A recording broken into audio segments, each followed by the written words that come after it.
Hi, I am Uncle G. I am brother of Uncle Lee. What if everything we've been told about the Great Pyramid is only part of the story? Imagine a time before Egypt's pharaohs, when an advanced civilization, human or otherwise, crafted monuments not for gods or kings, but to preserve knowledge through the ages. Tonight, we journey beyond accepted history to explore the possibility that the pyramids were never built by the Egyptians at all, but inherited from a forgotten world lost to time. Settle in, close your eyes, and let the mystery unfold. If you enjoy exploring the secrets of ancient history and cosmic enigmas, don't forget to subscribe to this channel. Your support keeps these stories alive through the sands of time. Chapter 1. The Sphinx, Guardian Before Time. We begin our journey before the Great Sphinx of Giza, that timeless sentinel of stone, half lion, half god, gazing eastward as it has for untold millennia. According to history's accepted script, this monument was hewn under Pharaoh Khafre's rule during Egypt's 4th dynasty, roughly 4,500 years ago. The story, so often repeated, fits neatly into our textbooks. A vision of organized labor, ramps rising beneath the desert sun, and copper tools striking limestone in service of divine kingship. It is a comforting tale of human triumph and civilization's golden dawn. But what if that version is merely a shadow of the truth? What if the Sphinx predates the age of the pharaohs altogether? Not a product of Egypt's glory, but a relic from a forgotten epoch when the world itself was different. When the Sahara was not a barren wasteland, but a fertile expanse of grasslands and lakes, and rain fell upon a green and living Africa. Welcome, seekers of ancient mysteries, to Mystery History for Sleep, your guide through the veiled corridors of time, where history whispers and the sands conceal more than they reveal.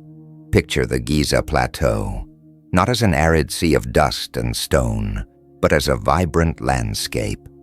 Thousands of years before the rise of the pyramids, long before the Nile carved its eternal path through civilization, this land bloomed with life.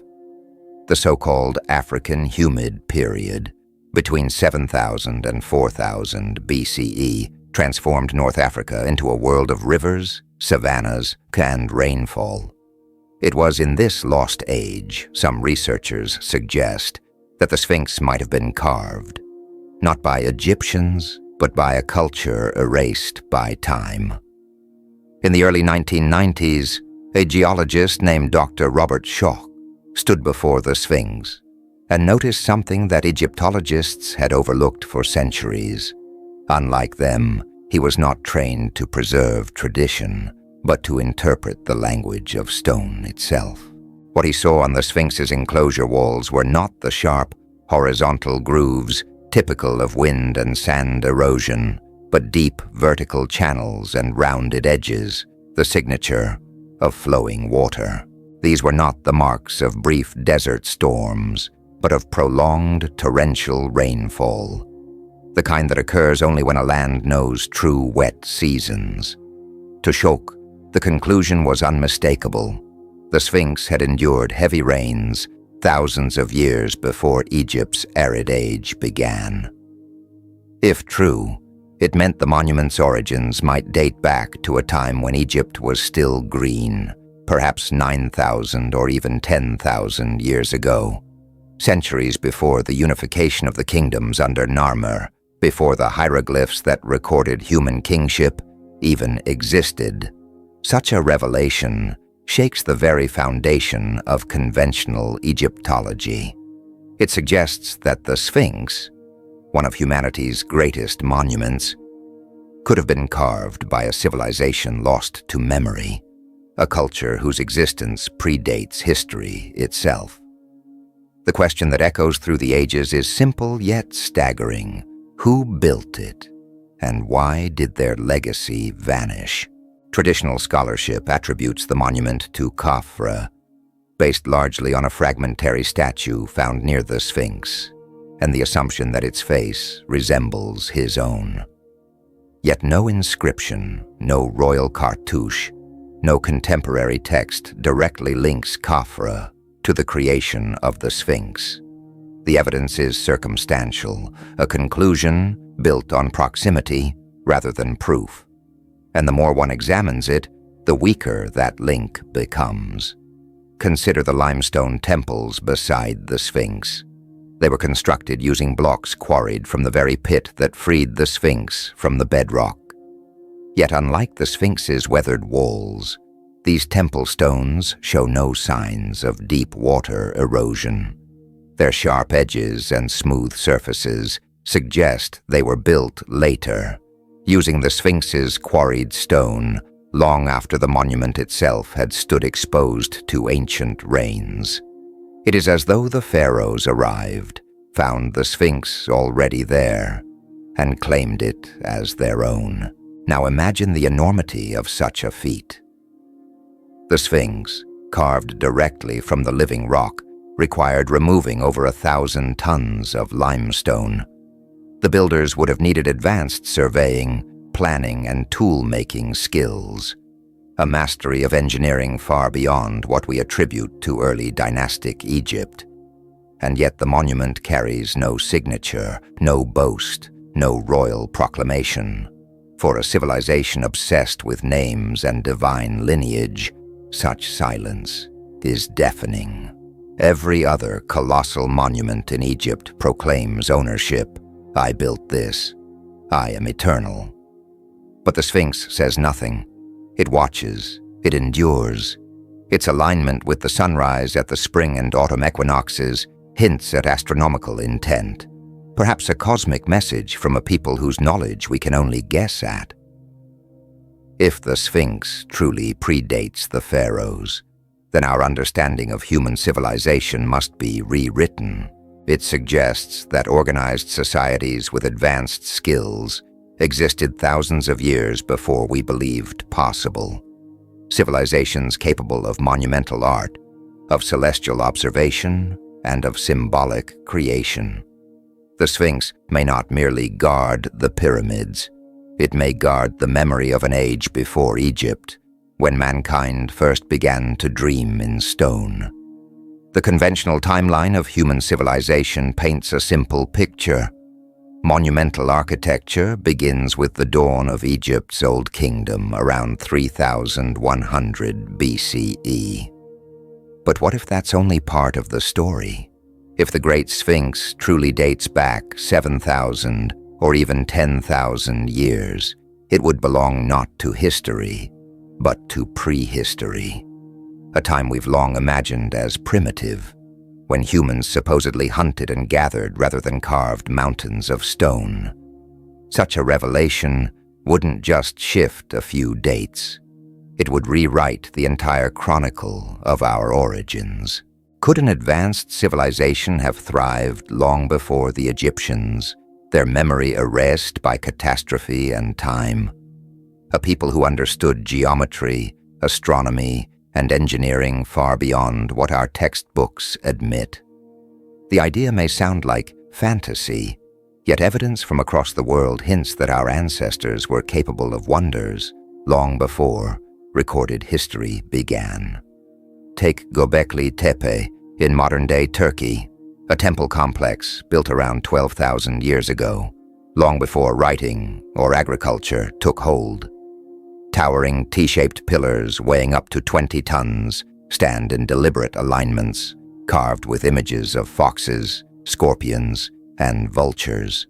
This was no tribe of nomads. It was a society with planning, artistry, and a cosmic sense of purpose.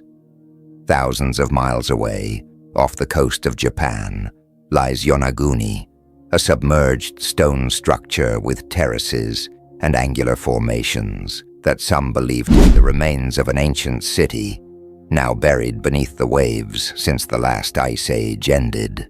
These sites, like the Sphinx, don't fit neatly into our accepted timeline.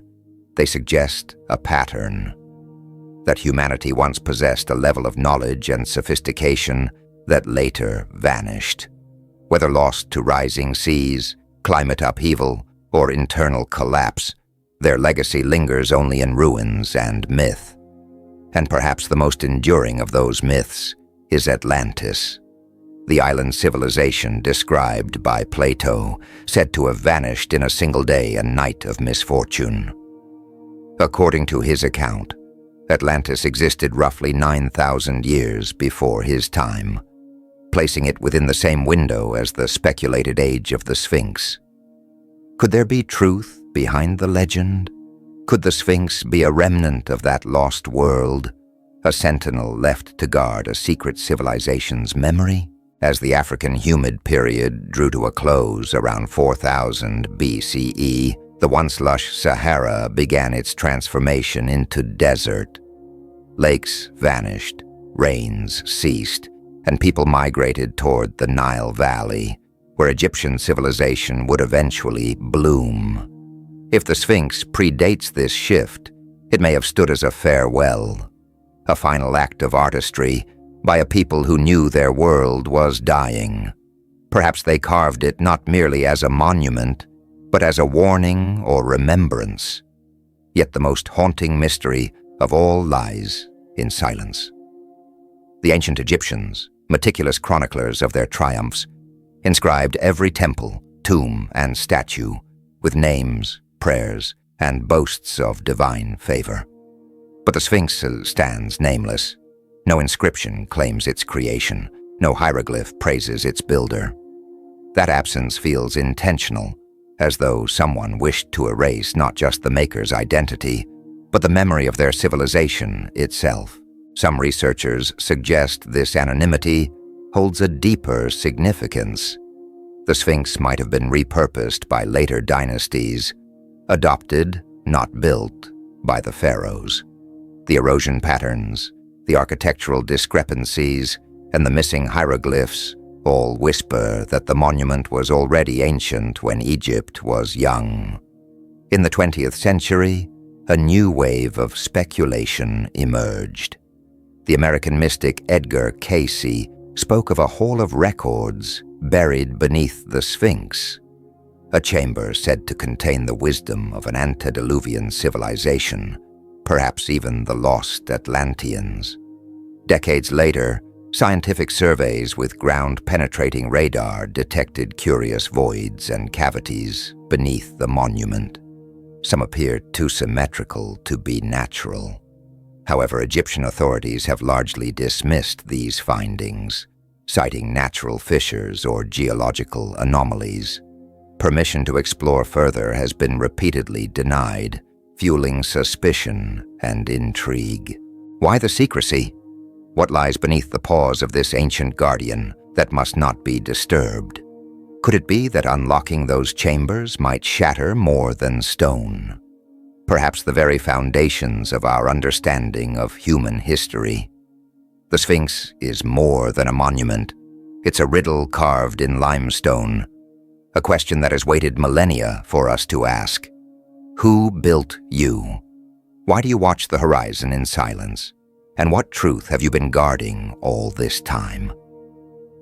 As night settles over the plateau, imagine the Sphinx bathed in starlight, a creature of both lion and god, its expression eternally calm. It has witnessed civilizations rise and crumble, seen the land turn from green to gold, and endured the whispers of countless generations. Its silence is not emptiness, it is patience, the quiet endurance of truth waiting to be rediscovered. So as we journey deeper into this mystery, one must ask, what if history isn't as linear as we've been taught? What if the oldest monument on Earth is not a beginning, but an echo of something far older? Chapter 2. The Hidden Mathematics of the Ancients. The tale of the Sphinx was never meant to be the end. It was merely the threshold of a much deeper maze, one where the corridors are carved from memory itself. Beneath layers of sand and time lies a forgotten language, waiting to be remembered. In our previous exploration, we stood before the eternal Sphinx, its enclosure bearing scars not of wind, but of ancient rain. evidence of an age when the Sahara was lush, when rivers ran through grasslands, and an unknown civilization sculpted a sentinel to guard the passage of ages. Tonight, we turn from the Sphinx's gaze to the geometric enigma that rises beside it, the Great Pyramid of Giza. Towering above the desert like a stone heartbeat, the Great Pyramid is more than a monument. It's a message. It speaks not in words or hieroglyphs, but in numbers. Numbers so precise, so elegantly universal, that they seem to transcend time itself. What if the Great Pyramid was never meant to entomb a king? What if it was designed as a machine, not one of metal or wheels, but of proportion and resonance, a timeless archive built to safeguard wisdom through the collapse and rebirth of civilizations? Imagine standing there, eyes closed, the desert wind soft against your skin. Listen, not to silence, but to the language of the stones. Rising once to nearly 147 meters, the pyramid is composed of over 2.3 million limestone blocks, each weighing between 2.5 and 15 tons. The craftsmanship is astonishing.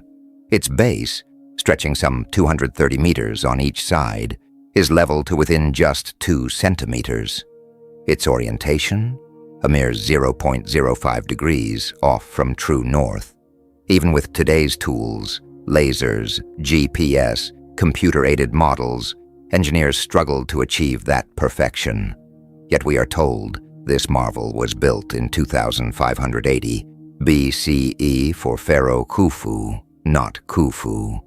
During Egypt's 4th dynasty, his name appears only once, painted in red ochre on a hidden beam within the structure, a whisper in a monument of thunderous silence. But the Great Pyramid's true story is not written in paint. It's encoded in its design. Every measure, every angle, every proportion carries a mathematical precision that seems almost impossible for its supposed age. The base, measuring 230.4 meters per side, forms an almost perfect square. Its original height, 146.6 meters, creates a stunning ratio. Divide the pyramid's perimeter, 921.6 meters, by twice its height, and you arrive at 3.142857, astonishingly close to 2 pi. The deviation is less than 0.1%. Coincidence? Hardly.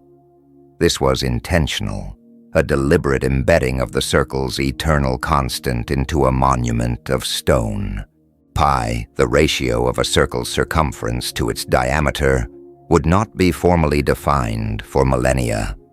Yet here it is, expressed flawlessly in an ancient architectural blueprint. But the pyramid hides another constant within its slopes, its face angle. Approximately 51.84 degrees reveals the golden ratio, phi equals 1.618, the mathematical principle underlying growth patterns, natural beauty, and aesthetic harmony across nature and art. When the pyramid's half base is compared to its height, the relationship aligns perfectly with phi. To find both pi and phi encoded in one structure by accident is statistically impossible, and yet the mystery deepens. The proportions of the Great Pyramid seem to mirror the very planet beneath it. Multiply its original height, 146.6 meters, by 43,200, a number tied to Earth's precessional cycle, and you get 6,356,400 meters, which corresponds almost exactly to Earth's polar radius. Multiply the pyramid's base perimeter by that same factor, and you obtain 39,931,200 meters, within 0.1% of Earth's equatorial circumference. This scaling factor, 43,200, isn't random. It derives from dividing the precession of the equinoxes, Earth's 25,920-year axial wobble, by 600. Whoever encoded this ratio not only understood geometry, but possessed an advanced grasp of planetary motion and astronomy. Such knowledge should have been inconceivable for a Bronze Age civilization. The ancient Egyptians, though brilliant in practical mathematics, surveying fields, managing harvests, constructing temples, left behind no record of an understanding of pi, phi, or the Earth's dimensions. Yet the pyramid stands as a geometric encyclopedia of them all. Inside, the enigma continues. Deep within lies the king's chamber, constructed from massive red granite blocks, quarried over 800 kilometers away in Aswan. The stones fit together with millimetric precision. The chamber's acoustics are extraordinary. Sound waves reverberate in harmonic frequencies as if the space were tuned, not merely built. Narrow shafts extend outward from the chamber, their alignment precise to celestial coordinates. The southern shaft points toward Orion's belt, the celestial home of Osiris in Egyptian lore. The northern shaft aligns with Thuban, the ancient pole star, not as seen today, but as it appeared over 4,000 years ago. Such astronomical accuracy required instruments capable of measuring tiny angular variations and predicting stellar positions across millennia. Yet no records describe such devices. No texts explain such knowledge. Still, the pyramid bears witness to it. Later pyramids, those of Khafre and Menkaure, imitated the form, but never the perfection. Their angles differ, their alignments falter, and their masonry lacks the exactitude of Khufu's masterpiece. It is as though the knowledge that guided the Great Pyramid's design appeared suddenly, reached its zenith, and then vanished, leaving behind a monument that speaks in the language of eternity. The story of Egypt's pyramids is not one of steady progress. It's a mystery of disappearance. Before Khufu's Great Pyramid, Pharaoh Sneferu built the Bent Pyramid, a structure whose slope had to be changed mid-construction to keep it from collapsing. It's as if the builders were learning by trial and error. Yet only a few decades later, Khufu's monument rose with flawless geometry and impossible precision. If this was the culmination of centuries of engineering mastery, why did that mastery fade almost immediately afterward? Why do later pyramids show not advancement, but decline? Rougher stonework, poorer alignment, smaller scale. This puzzle leads some researchers toward a daring question. What if the Egyptians didn't create the Great Pyramid, but inherited it? Perhaps it was not a royal tomb, but a relic, a remnant of a forgotten civilization that encoded its knowledge in stone to survive a catastrophe it saw coming. The concept of a time machine may sound like science fiction, but in this context, it is symbolic, a metaphor for a monument designed to transmit wisdom through the collapse of worlds, when language and culture have turned to dust. Mathematical constants like pi and pi are universal. They are truths that exist outside of time and culture. Words fade, scripts are lost, but numbers endure. Unlike hieroglyphs that require a Rosetta Stone or manuscripts that crumble with centuries, geometry is eternal. By embedding these constants into its proportions, the Great Pyramid became a vessel of knowledge, one that any future civilization could understand, provided it could measure and calculate. This principle of immortal knowledge wasn't confined to Egypt. Across the ancient world, the same intent echoes. At Stonehenge in England, built around 2500 BCE, enormous stones align precisely with the solstices, recording celestial rhythms in their shadows. In Lebanon, the massive trilithons of Baalbek, each weighing over 800 tons, stand as evidence of an engineering ability we still struggle to explain. Beneath the waves near Yonaguni, off the coast of Japan, lie megalithic terraces that could be over 10,000 years old, suggesting the memory of an age lost to rising seas. All these monuments share one thing: they were built to outlive their makers. They speak not through language but through proportion, through the constancy of the cosmos. The Great Pyramid, in particular, feels like a message written in stone, a time capsule of mathematics and astronomy designed for rediscovery. Yet one question lingers. If it was meant to preserve knowledge, why leave it silent? Why build something so immense, so enduring, without inscriptions, titles, or claims of glory? The Egyptian pharaohs were anything but humble. Their tombs, temples, and statues overflow with hieroglyphs celebrating divine right and earthly achievement. But the Great Pyramid is mute. The only mark of ownership is a faint red cartouche bearing Khufu's name, found in an upper chamber by British explorer Howard Vyse in 1837, a discovery still debated to this day. Some have even questioned its authenticity, noting the suspicious circumstances under which it appeared and Vyse's eagerness to link the monument to a known pharaoh. Even if genuine, one painted name cannot explain the absence of everything else. No prayers to the gods, no funerary texts, no afterlife maps, no ritual inscriptions. Such silence feels intentional. It suggests a purpose beyond religion, beyond the ambitions of a single ruler. It implies design with meaning that transcends dynasties. Many modern researchers now believe the Great Pyramid was never a tomb at all.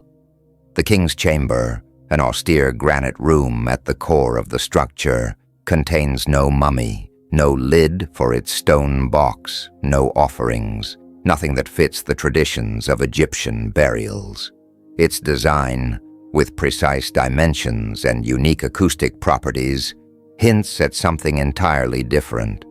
When sound resonates within the chamber, the frequencies seem to amplify in harmonic patterns, as though the space was tuned, built to respond to vibration or energy in ways we don't yet understand. Even the so-called air shafts branching from the chamber appear too narrow for any practical purpose. Instead, they align with specific stars, Orion's belt in the south, and Thuban, the pole star of 2500 BCE in the north. Such astronomical precision suggests more than symbolism. It implies calculation and intent, perhaps an attempt to link the structure with cosmic forces, to act as a bridge between heaven and earth.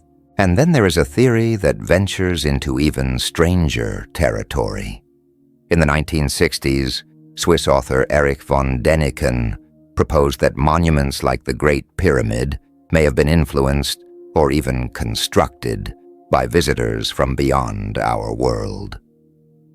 His ancient astronaut theory remains controversial, yet it arose from genuine enigmas, a monument that aligns to true north with microscopic accuracy, stones fitted so precisely that a knife blade cannot slip between them, proportions that encode the size of the Earth itself.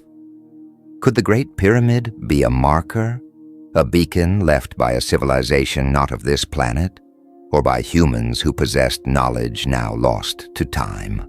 Perhaps that's why no inscriptions were left. Words are bound to culture, but mathematics is universal. A being from any world, any era, could recognize pi, phi, and the astronomical constants embedded in the pyramid's form. It is, in a sense, a message written in the language of the universe. This brings us to a sobering thought. Maybe the pyramid was built to endure more than centuries. It was meant to survive the resetting of civilization itself. Its scaling factor, tied to the precession of the equinoxes, a cycle of nearly 26,000 years, suggests a time scale beyond human lifespans, beyond kingdoms, perhaps even beyond species. The Great Pyramid has weathered earthquakes, invasions, and 4,500 years of history. Its endurance seems almost intentional, as if designed for geological time, not mortal memory. Its silence, stripped of culture or creed, makes it universal. A civilization emerging from ruin could rediscover the pyramid and, through its geometry, relearn the principles of mathematics, astronomy, and planetary science. The Great Pyramid may not just be a monument. It could be a lesson plan for rebuilding a world. Standing before it today, one cannot help but feel that the pyramid is asking questions, not answering them. Who encoded such knowledge in stone? Were they the Egyptians, guided by an inherited legacy? Were they survivors of an older vanished world? Or were they something else entirely? Beings whose understanding of the cosmos transcended anything we can imagine. Whatever the truth, the Great Pyramid stands not as a tomb for a king, but as a time capsule for humanity. It speaks through ratios, through alignments, through a precision that refuses to decay. It invites us to listen, not to myth, but to mathematics. Its stones whisper, "Measure me, understand me, remember me." And when you do, perhaps you'll hear the echo of a civilization that refused to be forgotten, a world that carved eternity into limestone, so that one day we might remember what they already knew. Chapter 3. The Tomb That Never Was. What if the Great Pyramid of Giza, the most iconic monument on Earth, was never a tomb at all? What if this monumental structure, crafted with otherworldly precision, was not meant to cradle the body of a pharaoh, but to serve a deeper, hidden function, one we have yet to comprehend? Close your eyes for a moment. Feel the chill of the desert night around you. Let the silence of the plateau envelop your mind as we descend into the pyramid's enigma, a mystery built from stone, shadow, and mathematics. Inside the Great Pyramid, a network of tunnels and chambers twists through the heart of the monument, each passage revealing something stranger than the last. A narrow descending corridor cuts deep into the bedrock, leading to a rough, unfinished chamber far below the surface. From there, an ascending passage rises upward toward the grand gallery, a breathtaking corridor of polished limestone that feels more cathedral than corridor. At its summit lies the so-called King's Chamber, a room of flawless granite housing a single undecorated stone box. Egyptologists tell us this box was meant to be the sarcophagus of Pharaoh Khufu, the ruler who allegedly commissioned the pyramid around 2580 BCE. But the deeper we look, the more that story crumbles beneath the weight of its own simplicity. In the world of ancient Egypt, death was never treated as a void. It was a transition, a sacred voyage to eternity. Tombs were not silent chambers. They were elaborate spiritual roadmaps. Every wall was filled with inscriptions, prayers, and spells from the Book of the Dead and the pyramid texts, guiding the king's soul through the perilous journey to the afterlife. Hieroglyphs invoked gods and guardians. Frescoes depicted offerings and feasts to sustain the spirit forever. Even lesser nobles filled their burial chambers with painted scenes of daily life. Fields of grain, musicians, dancers, echoes of an eternal Egypt beyond death. Walk into the tombs of the Valley of the Kings, and the walls seem alive with color and scripture, each line shouting the names and deeds of the dead. But step inside the Great Pyramid, and the silence is almost deafening. No hieroglyphs, no prayers, No painted ceilings of stars or rivers of the underworld, just raw, echoing stone, a geometry of void and volume. It feels less like a tomb and more like a machine. At the heart of this silence lies the king's chamber. The room is built entirely from massive granite blocks, hauled from Aswan, nearly 800 kilometers, to the south. Each slab weighs tens of tons, fitted with microscopic precision, so tight that even a modern razor blade cannot slip between them. Above, layered granite beams distribute the weight of millions of stones pressing down from above, a feat of engineering that has endured for over 4 millennia without a single collapse. And yet within this marvel of construction sits that lonely granite box. No carvings, no symbols, no lid, no remnants of resin or embalming oils that would suggest a burial ever took place. It's too small to hold the nested coffins typical of royal burials, and far too plain for a pharaoh whose afterlife was supposed to reflect divine perfection. No mummy has ever been found inside, nor any trace of treasure, jewelry, or offerings. Contrast this with the tomb of Tutankhamun, a pharaoh of far lesser significance, whose resting place overflowed with gold, chariots, and sacred relics. Even tombs of minor nobles contain Shabti figurines, canopic jars, and murals depicting their journey through eternity. The Great Pyramid, supposedly the grandest of them all, stands utterly empty. Some claim its treasures were stolen in antiquity, plundered long before modern times. Yet this theory doesn't withstand close examination. The tunnels show no evidence of forced entry, no chisel marks, no broken seals, no scorched ceilings from torches. Ancient tomb robbers left chaos in their wake, scattered fragments, smashed pottery, soot, debris. Here none of that exists. The granite coffer remains unscarred, as if it was never disturbed because there was nothing to take. To believe otherwise is to imagine thieves so careful they erased every trace of their presence, leaving the chamber immaculate. That's not looting. It's as if the chamber was never a tomb to begin with. Others suggest the Great Pyramid was an early prototype, a primitive attempt before the art of tomb construction evolved. But that theory collapses under its own weight. The Great Pyramid is not a rough draft. It's a masterpiece. Its geometry is flawless, its orientation to true north nearly perfect, its internal architecture more sophisticated than any pyramid that came after.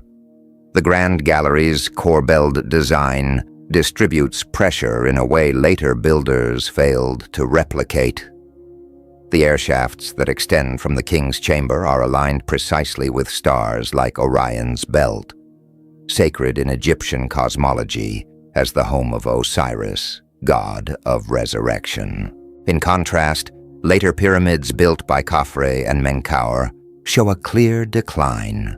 Their slopes are inconsistent, their alignments imperfect, and some, like Sneferu's bent pyramid, nearly collapsed under their own weight. The Great Pyramid stands not as the beginning of a learning curve, but as its apex, a solitary peak of knowledge that was never reached again. So if it was not built to hold a pharaoh's remains, then what was its true purpose? The king's chamber may hold the first clue. When sound is made inside it, the frequencies resonate in haunting harmonic patterns. These aren't random echoes. They seem to be tuned, as if the room itself was designed to vibrate in resonance with specific tones. Could this have been intentional? Was the chamber built not to contain a body, but to amplify energy, to focus vibrations, to interact with something cosmic? Perhaps the Great Pyramid was not a tomb for the dead, but a living instrument, a structure that captured, stored, or transmitted knowledge in a way we can no longer understand. Its architecture seems to hum with intention, its silence charged with purpose. Whatever its function was, it has succeeded in one regard: it endures.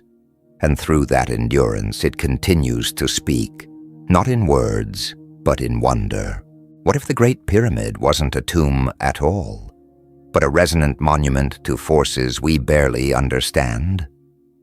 For decades, researchers have puzzled over the acoustic behavior inside the king's chamber. Its proportions aren't random.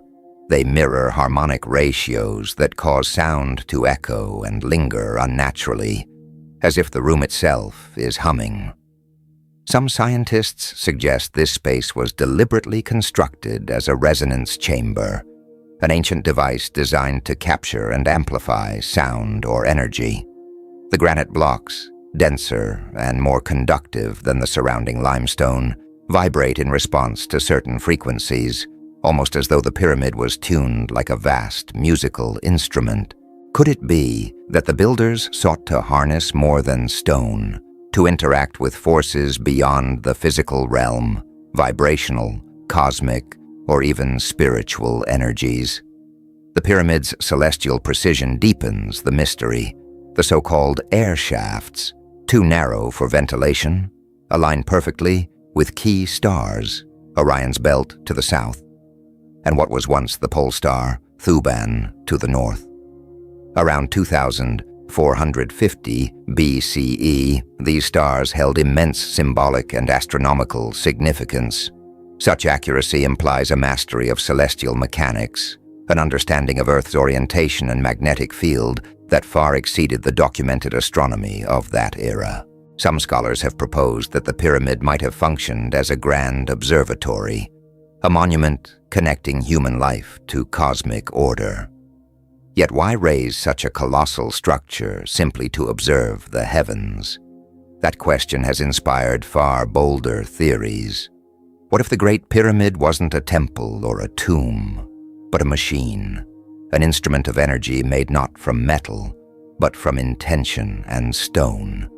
Thinkers like Nikola Tesla once spoke of the Earth as a vast conductor of electrical resonance. Could the pyramid, rich in quartz-filled granite, have been engineered to amplify natural vibrations, electromagnetic, acoustic, or something beyond our comprehension? In the 20th century, experiments with pyramid-shaped models suggested curious effects.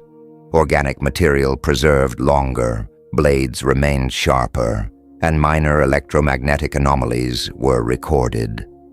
Though these results remain controversial, they hint that pyramid geometry itself might interact with natural forces. Perhaps then, the Great Pyramid was a power generator of sorts, one whose purpose has been forgotten as civilizations turn to simpler technologies. Of course, not all theories stay grounded. Some leap beyond Earth altogether.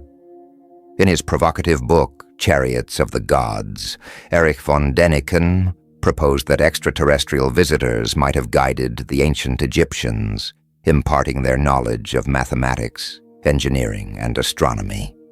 Could the pyramid be their legacy, a signal, a beacon, or a monument meant to endure when their presence faded?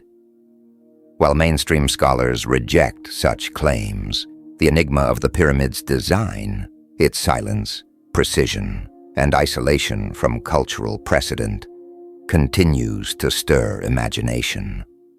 A more terrestrial yet equally fascinating idea is that the pyramid served as a repository, not of bodies, but of knowledge. Its lack of hieroglyphs or ornate inscriptions might have been deliberate. Instead of words, it speaks in geometry, a universal language immune to time and translation. Encoded in its dimensions are the mathematical constants pi, pios, and phi, the golden ratio, timeless markers of balance, harmony, and cosmic order. Perhaps the builders sought to preserve wisdom that could survive catastrophe, flood, fire, or cultural collapse, ensuring that their message would reach future civilizations, even if all else was lost. And what then is that message? The Great Pyramid does not behave like a tomb. It bears none of the ritual ornamentation of Egyptian religion, nor the glorification of a single ruler. Even the faint red ochre markings, bearing Khufu's name, found deep within hidden chambers, feel like afterthoughts, scribbles in a monument that otherwise defies ownership. It stands aloof, timeless, as though it belongs not to Egypt, but to the earth itself. If it was truly built for a king, why is it empty? If for the gods, why is it silent? And if it was meant for humanity, what lesson lies encoded in its perfect symmetry? The Great Pyramid offers no answers, only questions, massive, immovable, eternal. It doesn't whisper, it resonates, as though waiting for us to remember something we've forgotten. So as you imagine standing within that chamber of resonant granite, feel the hum of unseen energy around you. The air is thick with history, the silence alive with meaning. Perhaps the Great Pyramid isn't a tomb, nor a temple, but a message, a reminder of a time when science, spirit, and the cosmos were one language. It was built not to honor death, but to outlast it, to speak across millennia in the eternal grammar of stone. Chapter 4. The Pharaohs Who Remembered. Whoever conceived these monuments, and for whatever reason, they left behind a challenge more profound than stone itself, a silent invitation to look beyond legend, to question the stories carved by history's victors. What if the Great Pyramid and the Sphinx were not creations of a single pharaoh's ego, but restorations of something far older, structures inherited from a forgotten age? Among the sands of Giza, one modest relic may hold the key to that unsettling idea. A weathered limestone slab, known as the inventory stela, discovered in 1858 by the French archaeologist Auguste Mariette at the base of the Sphinx. The stone was at first dismissed as unremarkable, a broken piece of limestone inscribed with hieroglyphs, stripped of grandeur or ornament. But when the hieroglyphs were translated, their meaning sent ripples through the academic world. This wasn't the boastful decree of a pharaoh, nor a hymn to divine kingship. Instead, it was something far rarer, a humble admission. The inscription claimed that Khufu, the mighty builder of the Great Pyramid, did not construct the Sphinx or the temples of Giza at all. He found them already ancient and chose only to restore them. That single revelation overturns centuries of certainty. Egyptian monuments typically glorify the pharaoh, each inscription a monument to divine authority. Their walls sing of conquest, order, and eternal dominion. Yet the inventory, Stella's tone, is different, reverent, deferential, almost devotional. It describes how Khufu discovered the Sphinx, half buried beneath drifting dunes, its body scarred by time, but its presence still commanding awe. Rather than claiming ownership, he commissioned workers to clear the sands and raise small temples nearby to honor its guardian spirit.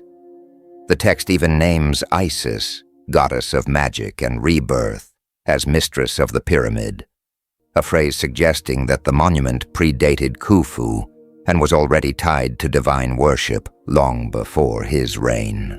This detail alone reshapes how we view Giza. If the Sphinx existed before Khufu, aligned with the sunrise on the equinox long before his architects measured the stars, then perhaps the Great Pyramid, standing at its side, also predates Egypt's fourth dynasty. The implications are staggering. It would mean that the greatest architectural marvels of the ancient world were not the works of Egypt's golden age, but the inheritance of a much older civilization, one whose memory was erased or absorbed into Egyptian mythology. To the scholars of Mariette's time, such an idea was unacceptable. After its discovery, the inventory stela was quietly moved to the Egyptian Museum in Cairo, where it remains today, often tucked away from public view. Egyptologists labeled it a late-period fabrication, arguing it was composed during the 26th dynasty, nearly 2 millennia after Khufu's reign, by priests seeking to link their own temples to the glory of ancient Giza. This interpretation conveniently neutralized its implications, but it also raised contradictions. Why would later priests invent a story that diminished Khufu's prestige, portraying him not as a divine creator, but as a caretaker of forgotten gods? Egyptian propaganda always elevated rulers. It never humbled them. The stela's narrative, then, seems less like fiction and more like reluctant remembrance. If the text's claims hold any truth, the entire framework of Egyptian chronology begins to shift. The Giza Plateau, once considered the pinnacle of Old Kingdom achievement, becomes instead a palimpsest, a surface built upon remnants of something far more ancient. The pyramids, temples, and sphinx might represent not the birth of Egyptian civilization, but its attempt to preserve or replicate what came before. This idea, though radical, echoes across ancient cultures. In Mesopotamia, the Epic of Gilgamesh speaks of Uruk's walls as works of gods predating its kings. In Sumerian tradition, rulers were often described as restorers of divine structures, not their builders. Could Egypt's pharaohs have inherited a similar legacy, taking stewardship of monuments whose makers were already lost to time? Even the inventory, Stella's reference to Isis as mistress of the pyramid, suggests continuity between faiths. Isis was the goddess of resurrection, keeper of hidden knowledge and mother of Horus, the eternal cycle of life and rebirth. Her association with the pyramid hints that Giza's monuments were not originally funerary, but perhaps spiritual or energetic centers dedicated to cosmic renewal.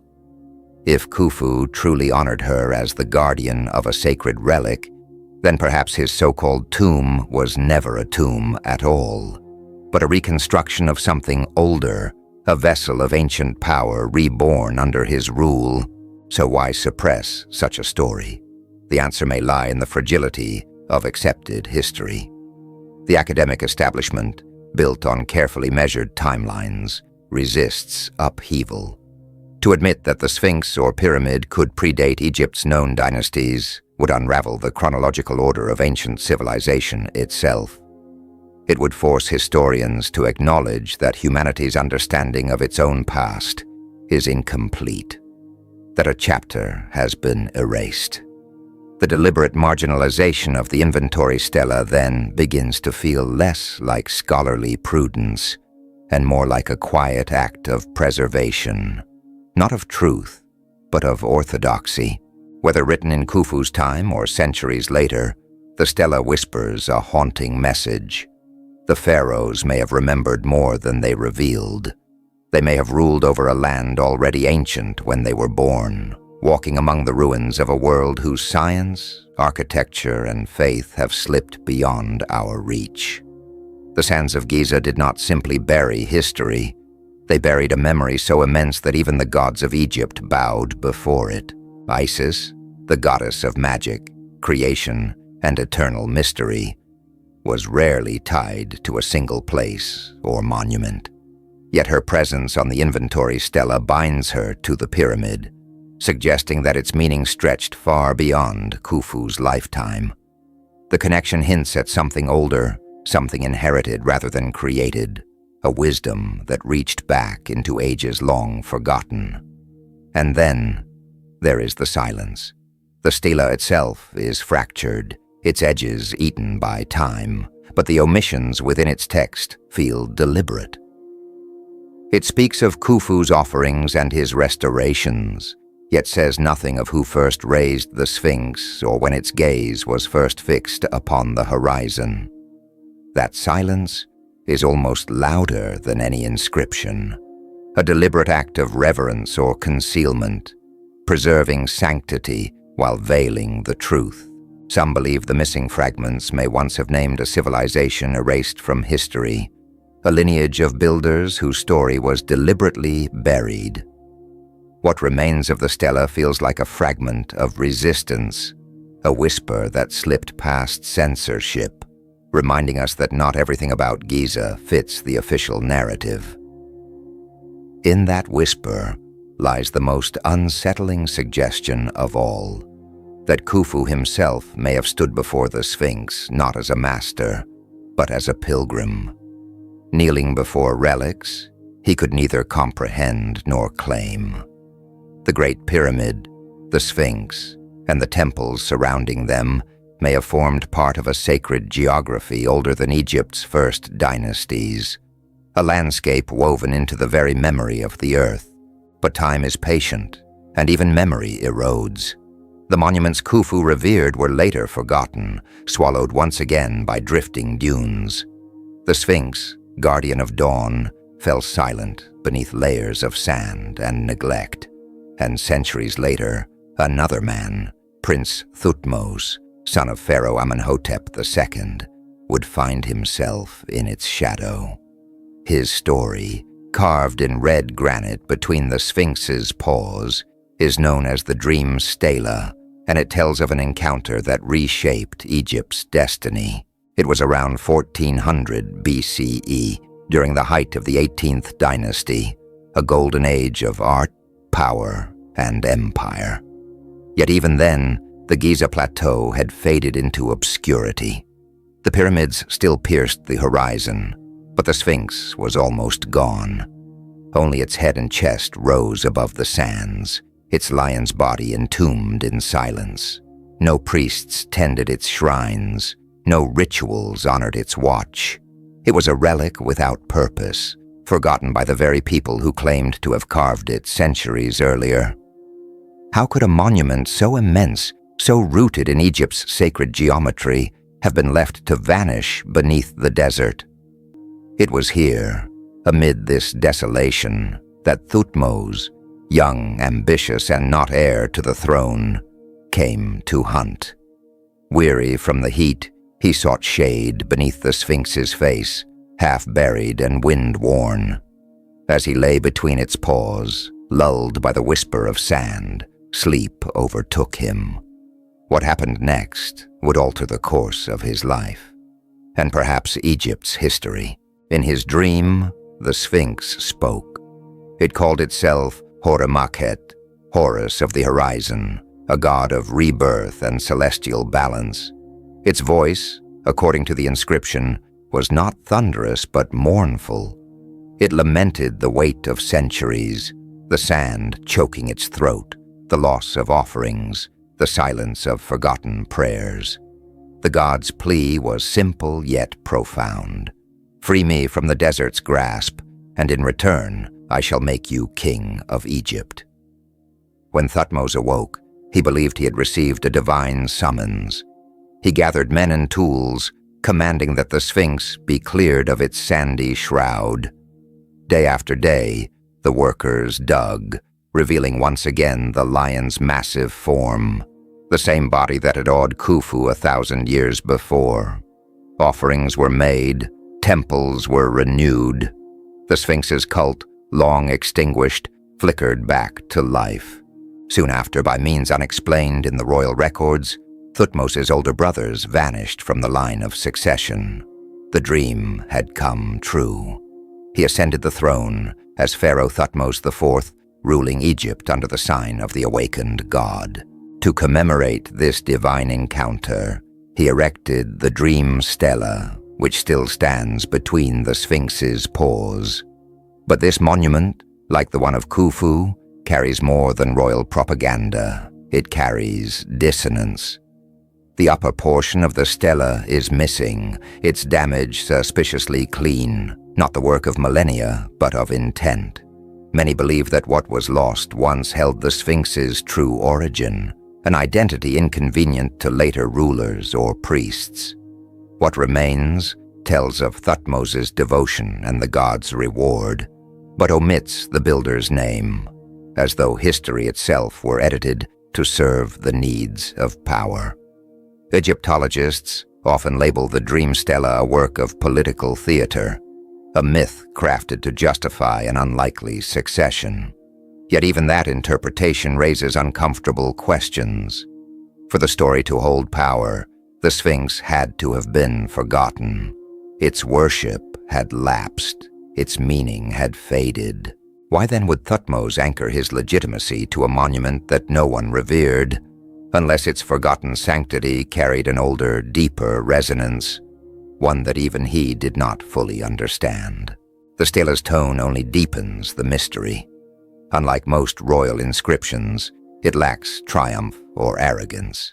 Instead, it conveys intimacy, a conversation between man and monument. The Sphinx is not a symbol of conquest, but of loneliness. It speaks as one abandoned, buried alive beneath the very sands it once guarded. Such vulnerability is rare in Egyptian texts, suggesting that this was more than myth. It was memory, a record of rediscovery rather than invention. The inscription even notes the texture of the sand, the effort of excavation, the condition of the stone, details mundane yet tangible. They lend the story weight, grounding it in the physical reality of a forgotten past. But again, that crucial silence remains. No mention of who built the Sphinx, no claim of authorship, no assertion of pharaonic creation. It is as if the question itself was forbidden.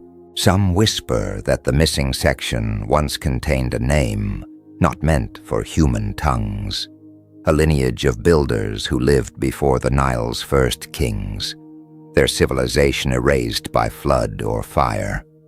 Others see the omission as deliberate, a spiritual choice by the ancient masons to preserve their anonymity, believing the monument's power lay not in its maker, but in its purpose. Whether by erasure or humility, the Sphinx stands as an orphaned enigma, its origins lost, its silence eternal. The dream stela thus serves as both revelation and riddle. It tells of a forgotten god remembered through a dream, of a prince who rose to kingship through faith, and of a civilization that somehow managed to forget its own miracles.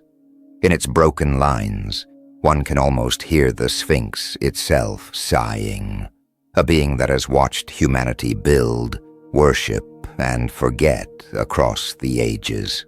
As you imagine lying beneath that colossal gaze, the night wind carrying the scent of desert stone, picture the young Thutmose asleep between the Sphinx's paws, his destiny whispered by a voice that had waited centuries to be heard.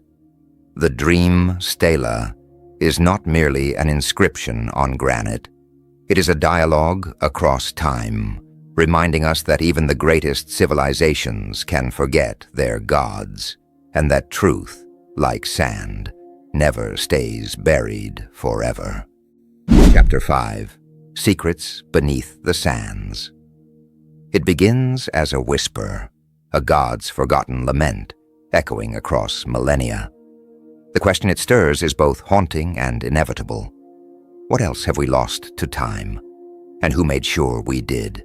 Beneath the golden sands of Giza lies a world veiled from sight, where stone corridors and hidden vaults guard secrets that may predate Egypt itself. The plateau, we know, crowned by pyramids and watched over by the Sphinx, is only the surface. Below it, the earth holds another realm, a labyrinth of tunnels, sealed chambers, and vast voids that hint at a purpose older and deeper than tombs. Take a breath.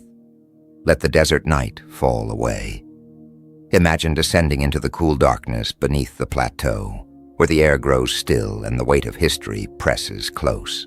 For more than a century, scattered reports from explorers, archaeologists, and even military surveys have described what lies below: symmetrical cavities, corridors carved into the bedrock, and chambers so precisely aligned they cannot be dismissed as natural formations.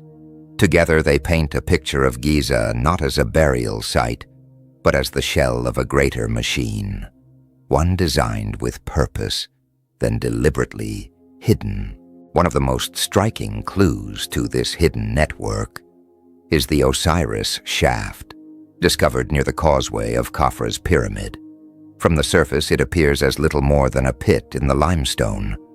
But as you descend 30 meters straight down into the earth, it begins to feel less like a shaft and more like a descent into myth. The passage divides into 3 levels, each one stranger than the last.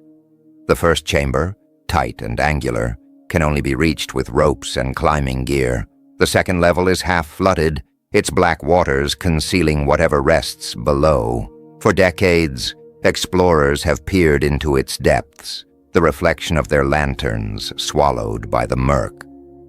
The third chamber, deep beneath the waterline, opens into a vast subterranean hall carved from living stone. 6 side niches mark the walls, their angles exact, their surfaces unblemished by time. In the center rests a massive granite box, called a sarcophagus, though it holds no trace of the dead. There are no remains, no burial relics, no inscriptions guiding a soul to the afterlife. Only silence. The chamber's acoustics are unnerving. Soft whispers travel effortlessly across the space, while louder sounds seem to vanish as if the air itself swallows them. The geometry feels intentional, almost engineered. Egyptian tombs were always filled with life, texts, offerings, color, ritual. But this place is sterile, symmetrical, and eerily empty. Many call it the symbolic tomb of Osiris, god of death and resurrection. Yet its depth, precision, and absence of funerary art suggest something else entirely. Something that might belong to an era before the gods of Egypt were even named. The Osiris shaft remains closed to the public, accessible only to select researchers under tight control. Official statements call it ritual or unfinished. But that doesn't explain its scale or craftsmanship. If it were merely a symbolic shrine, why the secrecy? Why the silence? The mystery of the shaft lies not in what it holds, but in what it implies. That beneath Giza's sand lies a deliberate, organized structure, a hidden world linked to the monuments above. Clues to that world stretch back centuries. In the 1800s, explorers like Sir Ernest Alfred Wallace Budge described extensive underground networks beneath the plateau, tunnels that extended beyond known tombs, their construction too precise to be natural. Budge wrote of corridors that seemed to connect the Great Pyramid, the Sphinx, and other temples, describing a layout that hinted at a single grand design. Even earlier, during Napoleon's expedition in 1798, scholars and engineers mapped what appeared to be a series of subterranean passageways beneath Giza. These sketches, made long before the modern reconstructions of the site, showed staircases, chambers, and shafts linking the monuments in ways that modern plans do not. Some routes were blocked by rubble, others deliberately sealed. Yet those maps, preserved in European archives, align uncannily with recent geophysical surveys. In 1926, American archaeologist Herbert Eustace Winlock also recorded catacomb-like structures beneath the plateau. He described smooth walls carved from limestone, stairways spiraling deep below, and intersecting passages arranged with geometric precision rather than the irregular sprawl of tomb complexes. His reports were quietly archived, never incorporated into Egypt's official history. The few who tried to revisit his findings found the sites sealed or restricted. For decades, academics dismissed these accounts as exaggerations, romantic tales spun by early adventurers. But then modern technology caught up. In 2008, Egyptian scientists conducted ground-penetrating radar surveys of the Giza Plateau. What they found echoed the oldest maps and journals.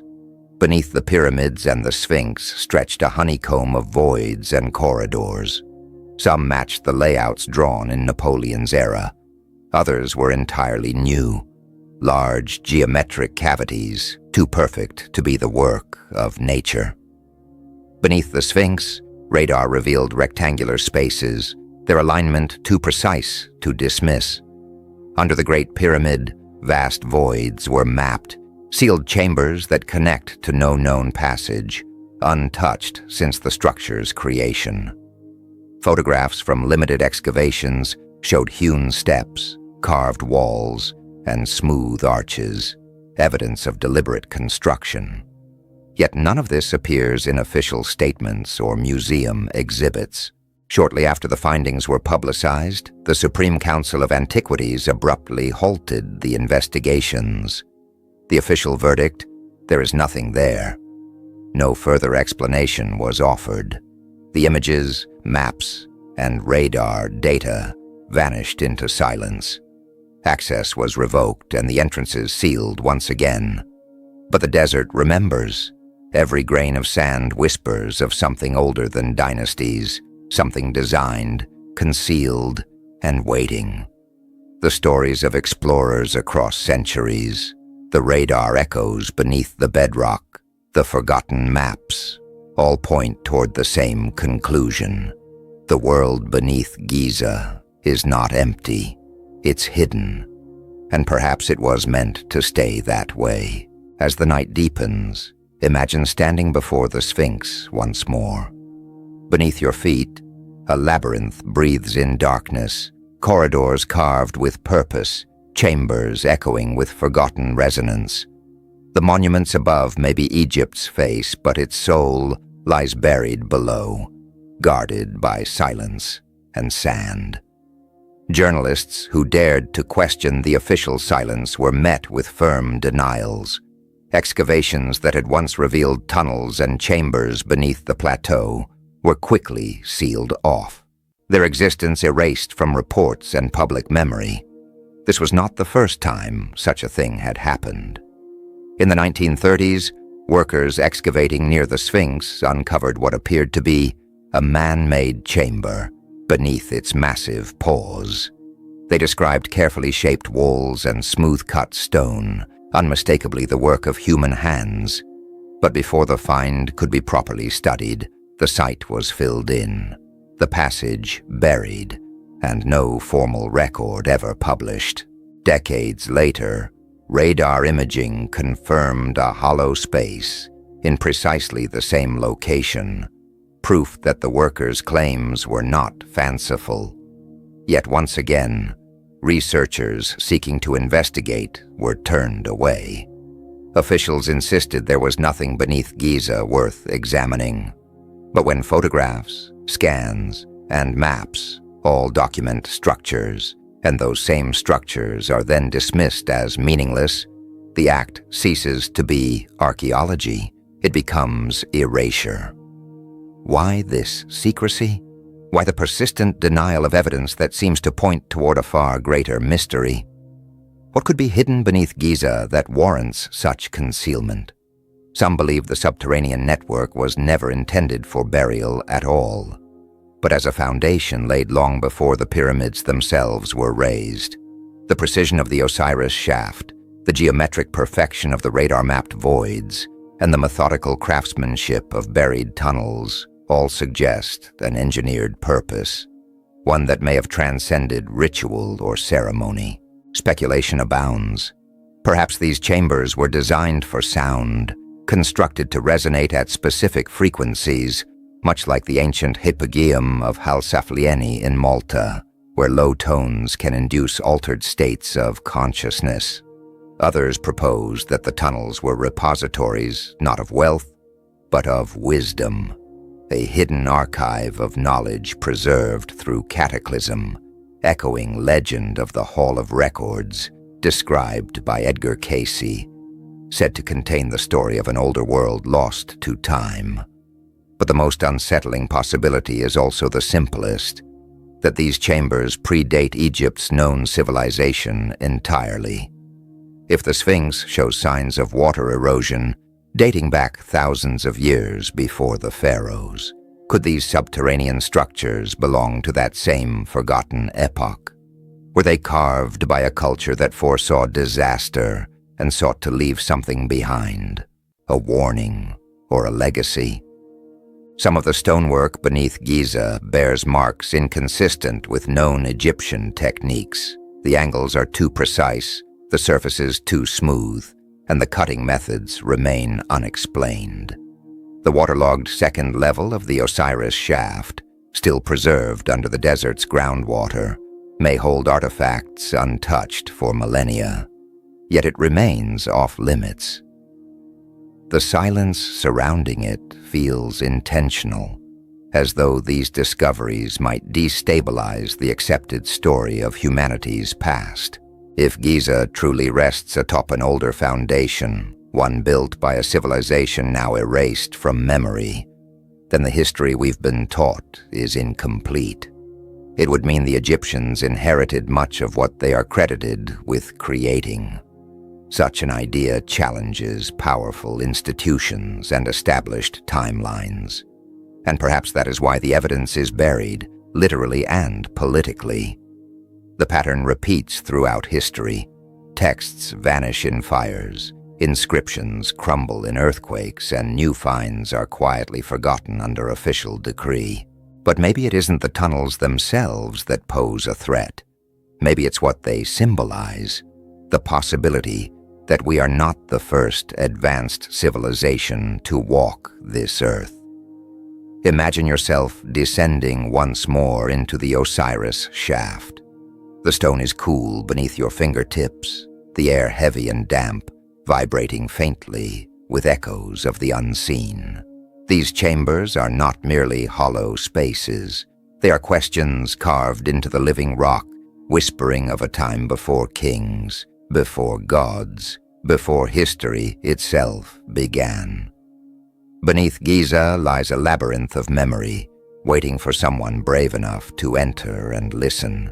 That spirit of curiosity led, in 1993, to one of the most remarkable discoveries in modern archaeology. A German engineer named Rudolf Gantenbrink built a small robotic probe he named Upuaut, meaning opener of the ways, after the ancient Egyptian god who guided souls through the underworld. The robot's mission seemed simple: to explore the narrow air shafts branching from the Queen's chamber of the Great Pyramid, shafts so small that no human could crawl through them. These channels, barely 20 centimeters wide, had long been thought symbolic, alignments towards certain stars, perhaps intended to guide the pharaoh spirit to eternity. But as Upuaut climbed the southern shaft, its camera transmitted images that captivated the world. The walls were impossibly smooth, the angles flawless, and the limestone blocks fit together with such precision that not even a hair could slip between them. Then the robot came upon something unexpected: a door. Not a collapse of stone or a natural blockage, but a crafted slab, perfectly rectangular, fitted snugly at the end of the passage. Embedded in its surface were two small copper pins, gleaming under the robot's light, too delicate and awkwardly placed to serve any practical function. They seemed instead to mark a threshold, a symbolic or sacred barrier sealed since antiquity. For a brief moment, it felt as if humanity stood on the edge of revelation. Was this a portal to a hidden chamber, a sealed archive of knowledge, or perhaps a ritual boundary meant never to be crossed? The discovery made headlines across the globe, yet almost as quickly as excitement rose, the project came to an abrupt halt. The Egyptian Supreme Council of Antiquities terminated Gantenbrink's permit, claiming he had overstepped his mandate. His access to the pyramid was revoked, his research confiscated, and communication with him severed. The official explanation, that his task was limited to ventilation, rang hollow. The timing was too convenient, the silence too absolute. The door remains sealed to this day, a mute witness to secrets entombed within stone. And so the sands of Giza continue to guard their mysteries, whispering to those who dare to listen. The past is not what we think it is. The excitement that once gripped the world soon faded into silence. The mysterious stone door discovered deep within the Great Pyramid remained sealed, untouched, and unexplained. For years, no one was permitted to investigate further. The question hung heavily in the air. What secret could be so monumental, so dangerous, that it required decades of silence? Nearly 10 years later, in 2002, permission was finally granted for a new exploration. This time, an advanced robotic probe called the Pyramid Rover was deployed, a technological successor to Rudolf Gantenbrink's UPUAUT. Equipped with cameras, precision drills, and fiber optics, it was designed to reveal what lay beyond that enigmatic stone barrier. Once again, the world watched, united by curiosity. Live broadcasts promised the revelation of an ancient mystery. The robot traced the same narrow southern shaft from the Queen's chamber, its lights illuminating the smooth, polished limestone. It reached the first door, the same slab that had baffled the world in 1993, adorned with 2 copper pins glinting like symbols of divine warning. With meticulous care, engineers drilled a small aperture into the stone, an act that proved far more difficult than anticipated. The material resisted every attempt, its density unnatural, as though it had been forged to repel intrusion. Finally, a tiny hole was made, and through it, the fiber optic camera snaked into the darkness beyond. Millions of viewers held their breath, expecting treasures, inscriptions, perhaps even relics of the pharaohs or something older. But what the camera revealed was unexpected and haunting. A small, silent chamber, empty and immaculate, with yet another door on its far side. No hieroglyphs, no gold, no signs of ritual.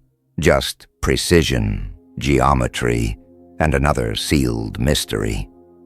The discovery deepened rather than solved the enigma. Why construct a passage too narrow for human entry, leading to not one but 2 sealed doors? The design defied logic, appearing purposeful yet inaccessible. The hammered copper pins seemed less ornamental and more symbolic, a signal of sanctity, or perhaps a warning to those who dared to disturb what lay beyond. The second door, almost identical to the first, suggested intentional concealment, a puzzle designed not to be opened, but to endure. When the live broadcast ended, the world waited for further investigation. None came. The second door was never breached, and the exploration quietly halted. Once more, silence returned to the halls of Giza. Officials declared the matter settled, labeling the shafts symbolic and their emptiness insignificant. But emptiness, in a structure built with such mathematical precision, is never meaningless. It is deliberate. It is design. The perfection of these shafts defies explanation. Stretching over 60 meters, they maintain their angles with absolute accuracy, their interiors polished as though crafted by a machine. Ancient Egyptians were master builders, but even their known tools could not achieve such refinement within passages so confined. And then there are the copper pins, made from a metal that was sacred, rare, and notoriously difficult to shape in antiquity. Why place them inside a corridor meant for no living person to see? Some researchers believe the pins are not functional but symbolic, markers of divine thresholds or cosmic alignments. Others go further, suggesting the doors might conceal an entrance to the fabled Hall of Records, a mythical chamber long prophesied by mystic Edgar Cayce. He claimed that beneath the Sphinx and the Great Pyramid lies a repository of ancient wisdom, left by a civilization predating Egypt itself. perhaps even the lost city of Atlantis. Within it, he said, were records of human origins, technologies, and catastrophes forgotten by time.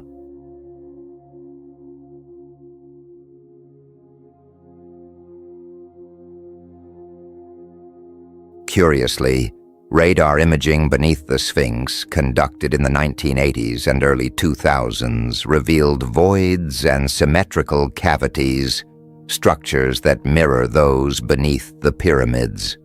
Could these spaces be connected? Could the sealed shafts form part of a grand subterranean network built to guard a message from the distant past? If so, the copper pins might mark more than boundaries. They might represent keys of understanding, meant only for those wise enough to read their symbolism. Yet every time exploration reaches the brink of revelation, it stops. Ganten Brink was silenced in 1993. The 2002 mission ended with another closed door. Why? Is this caution or control? Egypt's Supreme Council of Antiquities and its global academic allies have repeatedly restricted access to these sites. They claim it's to protect fragile heritage, but others believe it's to protect an established timeline.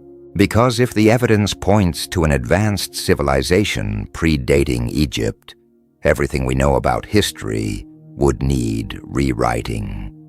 The implications are staggering. If these chambers were indeed remnants of a lost age, then the Great Pyramid itself, credited to Pharaoh Khufu, might be far older than conventional archaeology admits. It could be a restoration, not a creation. That possibility would collapse the foundations of Egyptology as we know it. Perhaps that's why the shafts are sealed, the data buried, the questions dismissed. The truth, it seems, is as heavily guarded as the stones themselves. This pattern of suppression extends far beyond Egypt. Across the world, similar discoveries meet similar fates. Beneath the Pyramid of the Sun at Teotihuacan in Mexico, explorers uncovered hidden tunnels lined with liquid mercury and sealed for centuries, but official access remains limited. In Turkey, the ancient site of Göbekli Tepe, dating back over 12,000 years, was deliberately buried and remains only partially excavated. Each of these sites challenges the accepted timeline of civilization's rise, and each has been met with hesitation, delay, or outright silence. The pattern is undeniable. Discoveries that could redefine human history are not celebrated, they are contained. And so, speculation flourishes. Some whisper of a coordinated effort, ancient or modern, to obscure certain truths. Others drift toward more extraordinary explanations that perhaps humanity had help. Writers like Erich von Däniken popularized the theory that ancient monuments were built with the aid of beings from beyond our world, citing precision of the pyramids and their celestial alignments as evidence of non-human engineering. While such ideas remain controversial, they speak to the magnitude of the mystery. Why build something so elaborate, so mathematically perfect, yet so deliberately hidden? Now picture Cairo in the twilight of the 19th century, a city humming with scholars, adventurers, and treasure seekers. European collectors roamed its narrow alleys, bargaining for relics in smoky bazaars. In this age of fervent exploration, a quiet Coptic monastery on the city's outskirts guarded secrets of its own. There, an aging monk met a foreign collector, some say Austrian, others French, and presented him with a bundle of ancient manuscripts. These were no ordinary texts. Coptic monasteries had long served as sanctuaries of wisdom, protecting the remnants of Egypt's spiritual and philosophical legacy. Within their walls, fragments of early Christian, Gnostic, and even pre-dynastic writings had survived war, conquest, and the relentless erosion of time. The manuscripts the monk revealed that day were said to contain stories that predated the pharaohs themselves, records that hinted at a forgotten world beneath the sands. And perhaps, just perhaps, they whispered of what still sleeps beneath Giza. The monk spoke softly, his eyes gleaming with the weight of memory, as he revealed that the manuscripts in his care were not mere relics, but sacred heirlooms, treasures preserved through centuries of turmoil. These were texts that had outlived empires, carried through wars and the fall of dynasties, each line lovingly recopied by generations of scribes who believed they were guarding something greater than themselves. Among the pile of parchment and leather-bound codices, one scroll stood apart.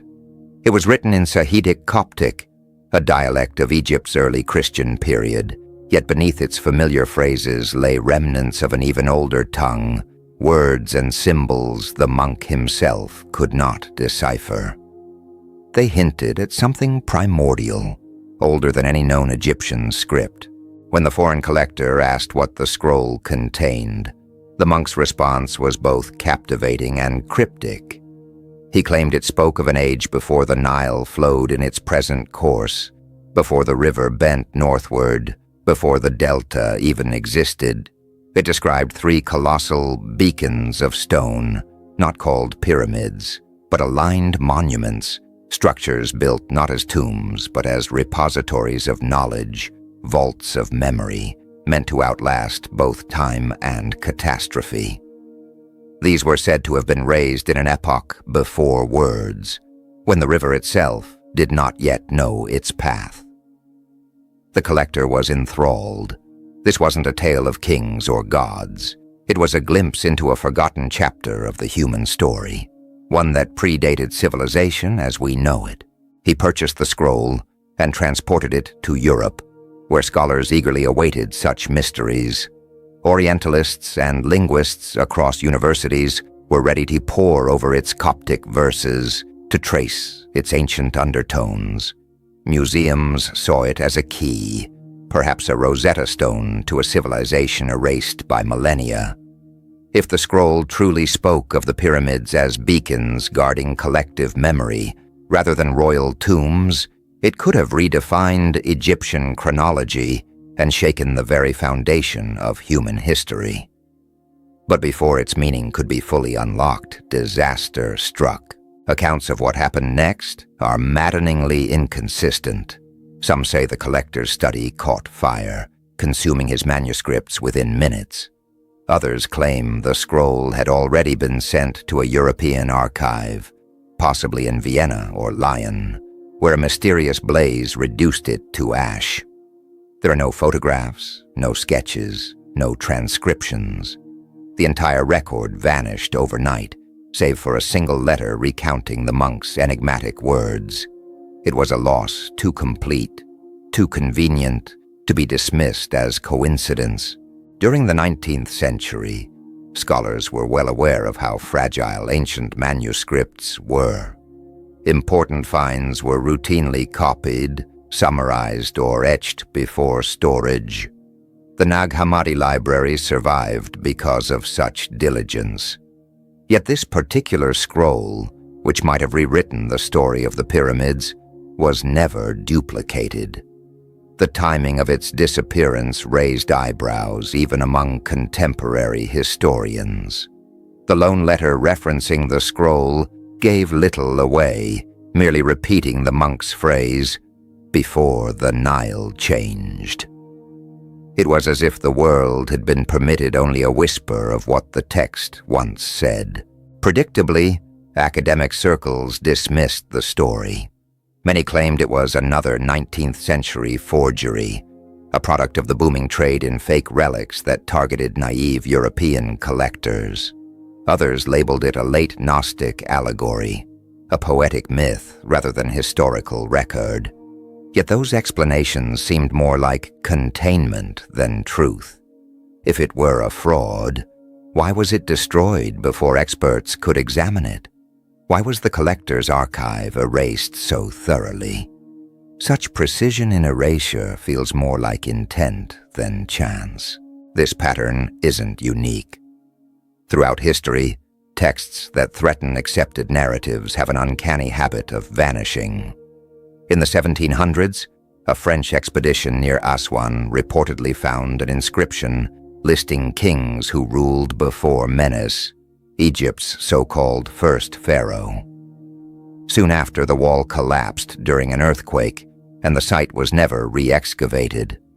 In the early 1900s, a German linguist claimed to have translated a Nubian papyrus describing stones of resonance west of the Nile, only to die in the First World War, his notes lost forever. Each event alone might be dismissed as misfortune.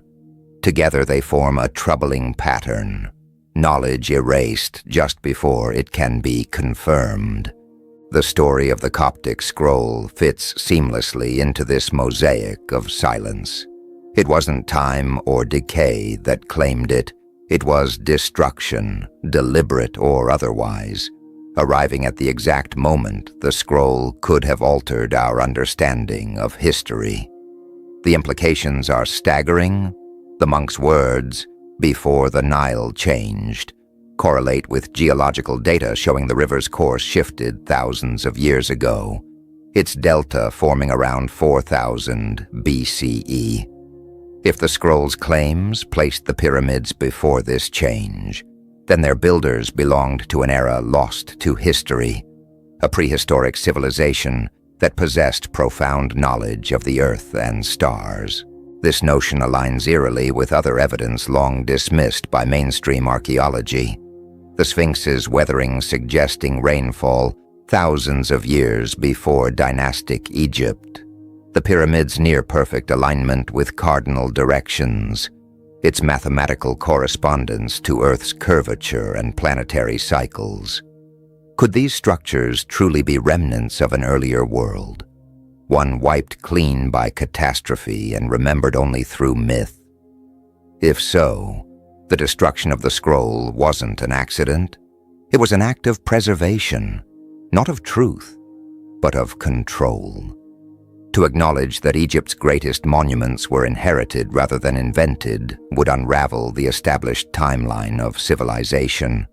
It would suggest that human intelligence, engineering, and science had reached extraordinary heights long before recorded history.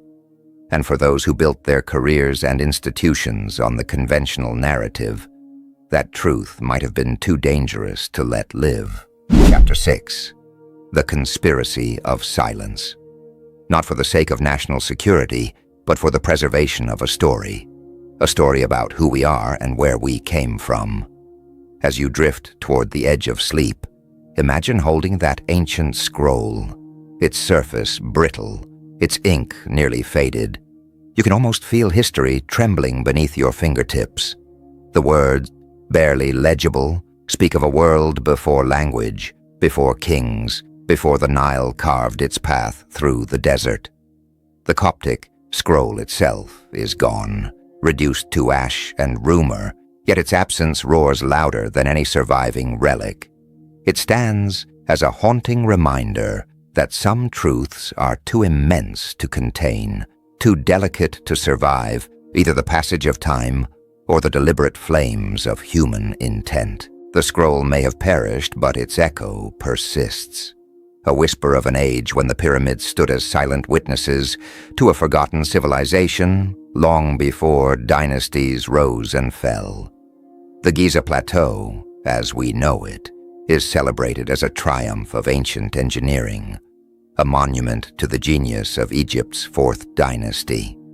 The Great Pyramid, the Sphinx, the temples that frame them, all are said to be the crowning achievements of Pharaoh Khufu's reign. Yet beneath this polished narrative lies a discordant rhythm. Evidence of water erosion on the Sphinx suggests it once faced rainfall thousands of years before the supposed construction date. The mathematical precision embedded in the pyramid's dimensions mirrors knowledge of Earth and the cosmos far beyond the capacity of copper tools and rudimentary surveying.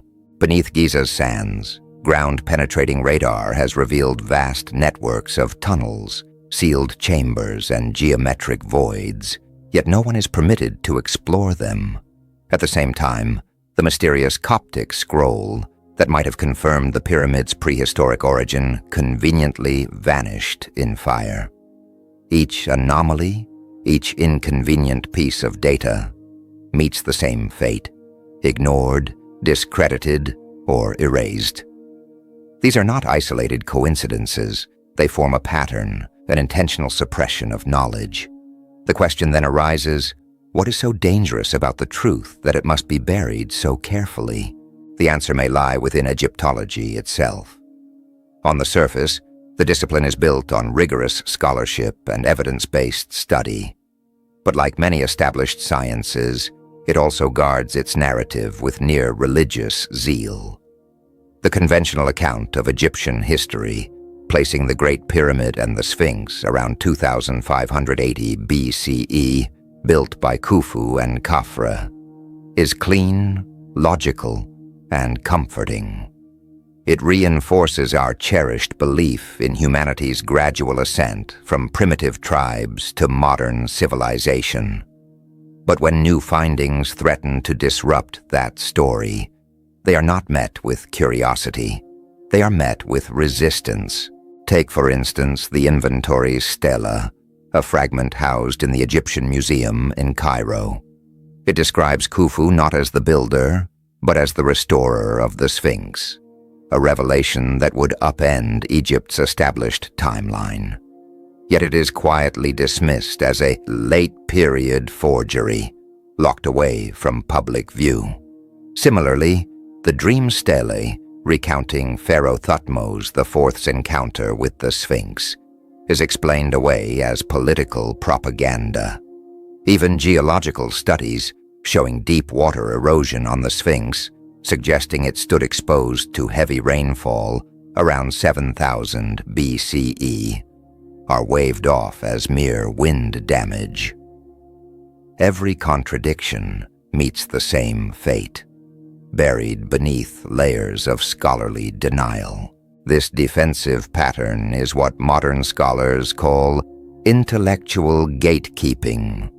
Egyptology's framework rests upon delicate foundations: carbon-dated artifacts, ancient quarry records like the Diary of Merer, and carefully constructed chronologies. To admit that Giza's monuments might belong to an era before recorded Egypt would cause the entire edifice to collapse.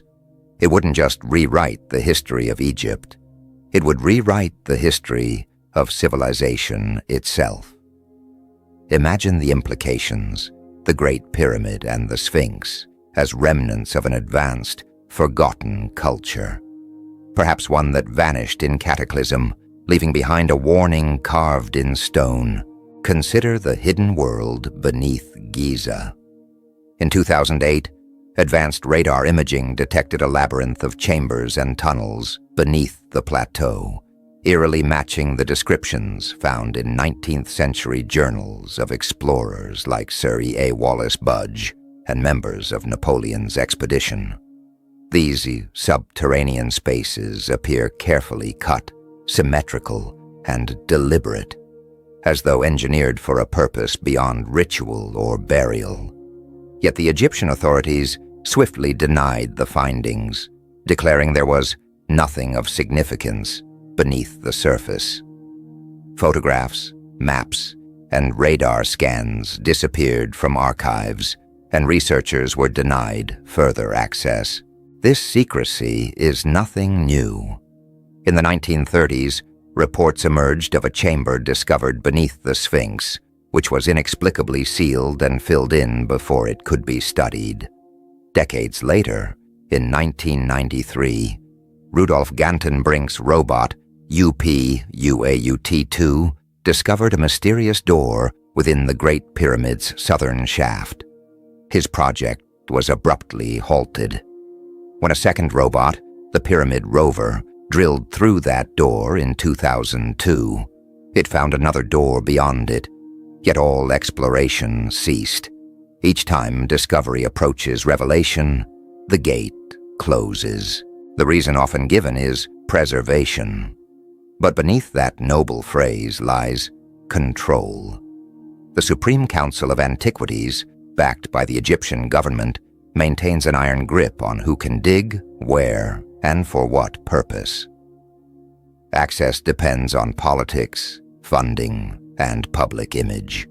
Egypt's tourism industry, its economic heartbeat, thrives on the narrative of pharaonic grandeur.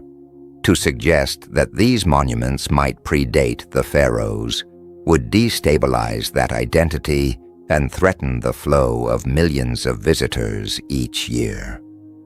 The past, in this case, is not just history, it's currency, and yet the silence reaches far beyond Cairo.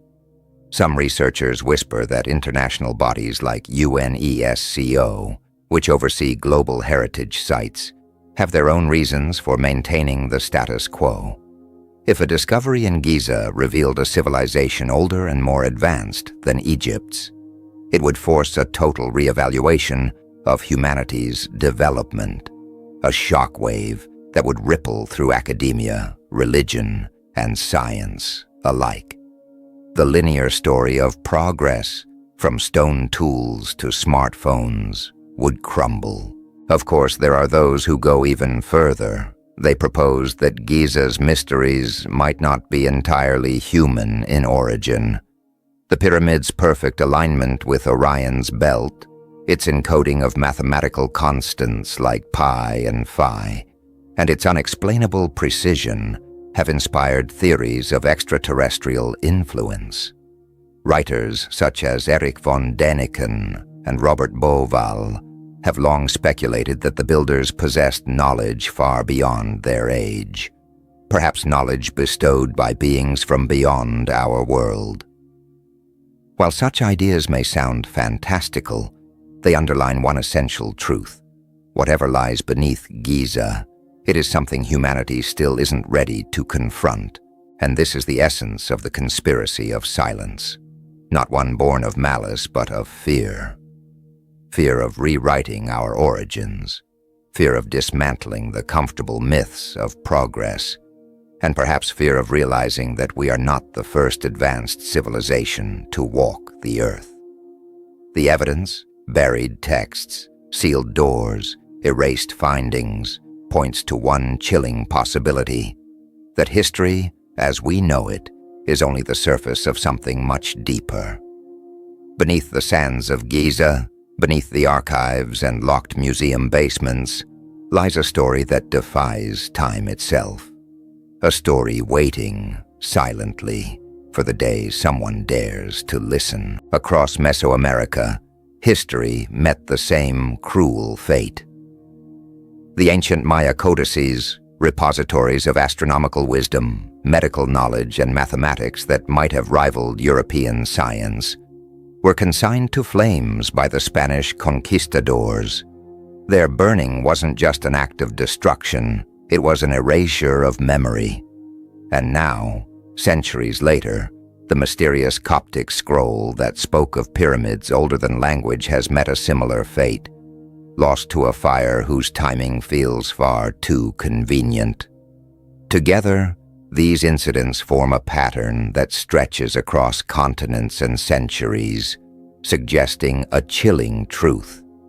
There are forces intent on controlling what humanity knows about its beginnings. This isn't about eradicating all evidence, but about shaping the narrative, carefully curating which stories survive. The inventory. Stele remains hidden in museum vaults, its revelations dismissed as myth. The tunnels beneath Giza are sealed from exploration. Robotic probes are halted the moment they reach forbidden chambers. Each of these actions becomes another brick in an ever-growing wall of silence, a global architecture of denial. This isn't merely political suppression, it is the fear of revelation.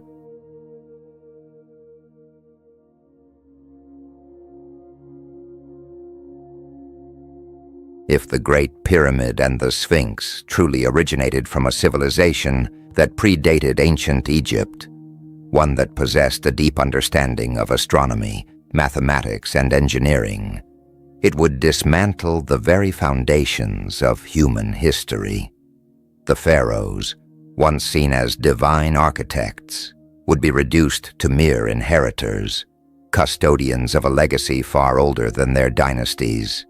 Humanity's neat timeline of progress, from primitive hunter-gatherers to modern builders, would fracture.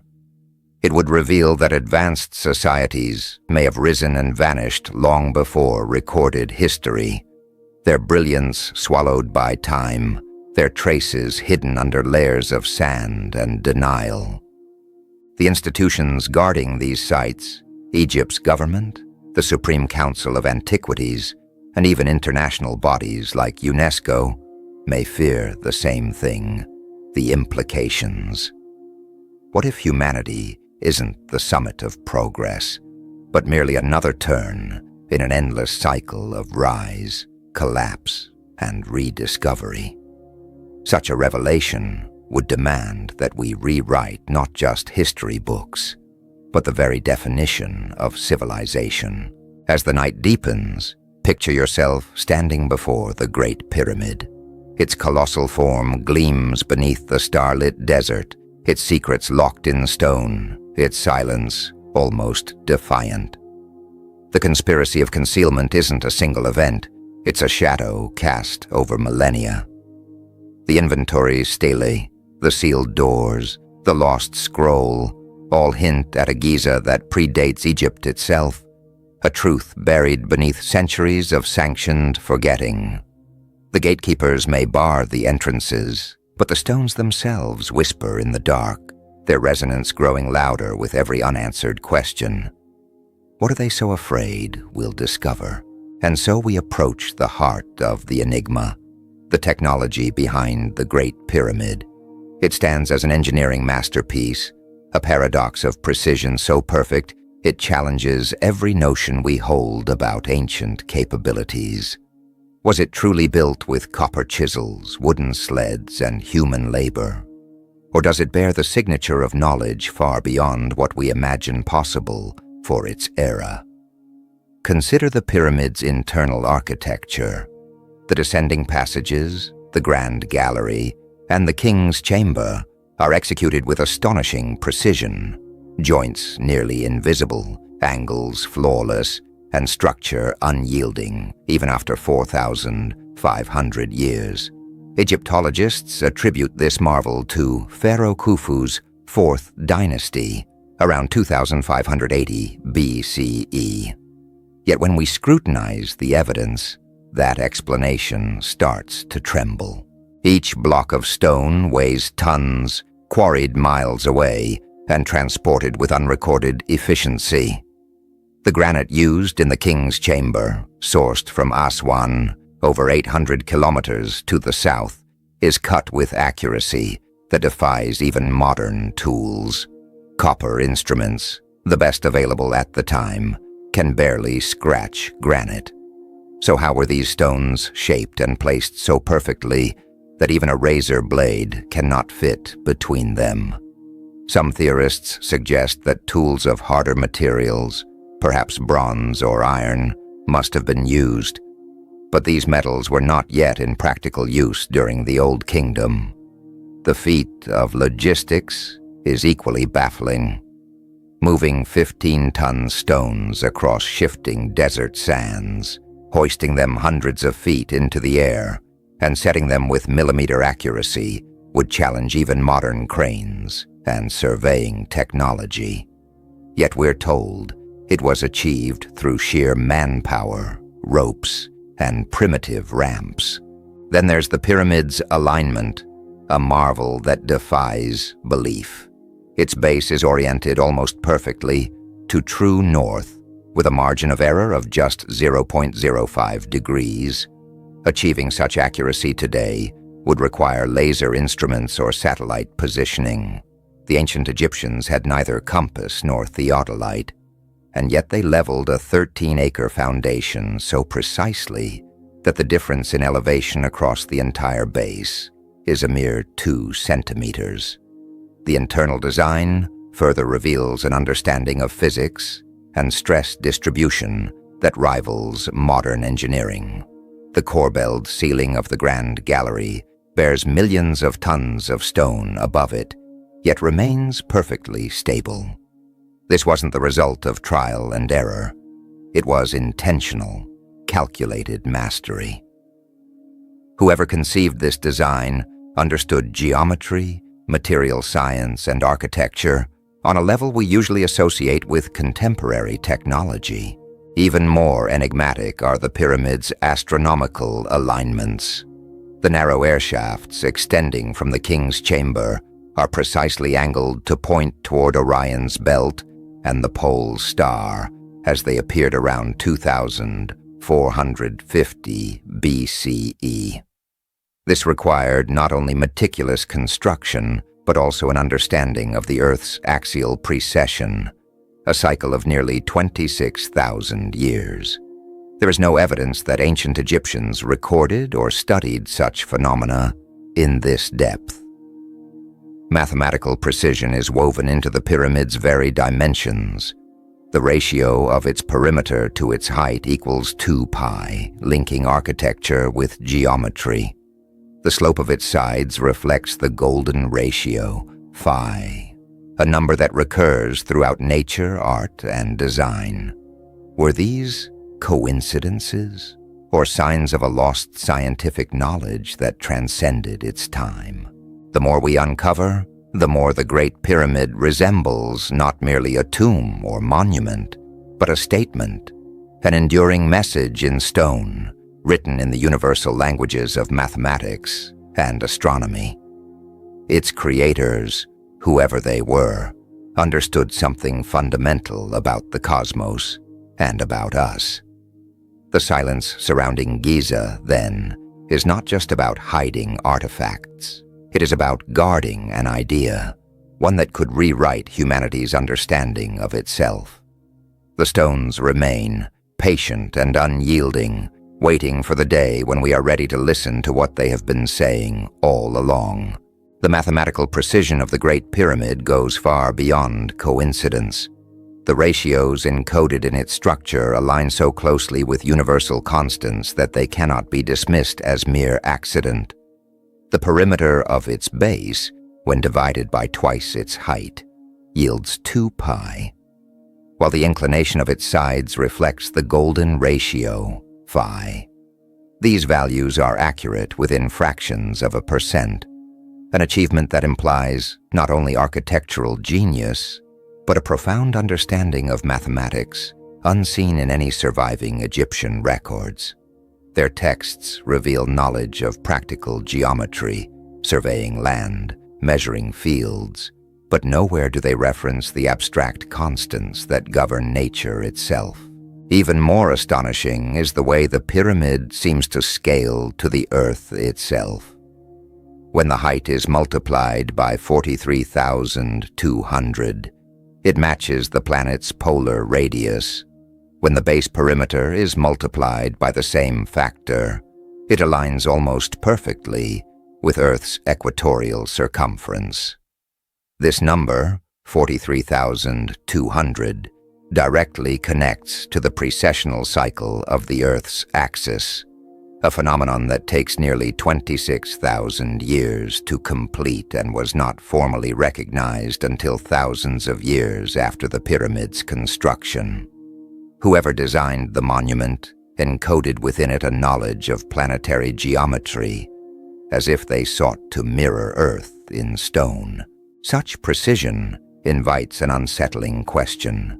Could the Great Pyramid have been built using technologies or methods long since lost, or perhaps never fully understood? The mainstream explanation, involving copper chisels, wooden sledges, and earthen ramps, grows increasingly implausible under the weight of the evidence. Some independent researchers have proposed unconventional possibilities: resonance-based levitation, vibration-assisted stone cutting, or other advanced techniques unknown to modern science. While no direct evidence confirms these theories, their echoes can be found in ancient myths across the world. In Mesopotamian lore, the Enuma Elish describes gods crafting the cosmos with instruments of divine power. In India's Mahabharata, there are accounts of tools that could move great stones through sound and light. Could these legends be distorted memories of forgotten technologies? The lack of chisel marks on the granite blocks within the king's chamber hints that something far more sophisticated than hammer and copper blade was at work. Perhaps abrasives, precision saws, or energy-based tools whose traces have faded with time. And Giza is not alone. Around the world, megalithic architecture shares the same paradox, precision and technique that seem to surpass the means of the people who supposedly built them. At Stonehenge in England, 5,000-year-old sarsen stones, each weighing over 20 tons, were transported over vast distances and aligned to the solstices with extraordinary accuracy.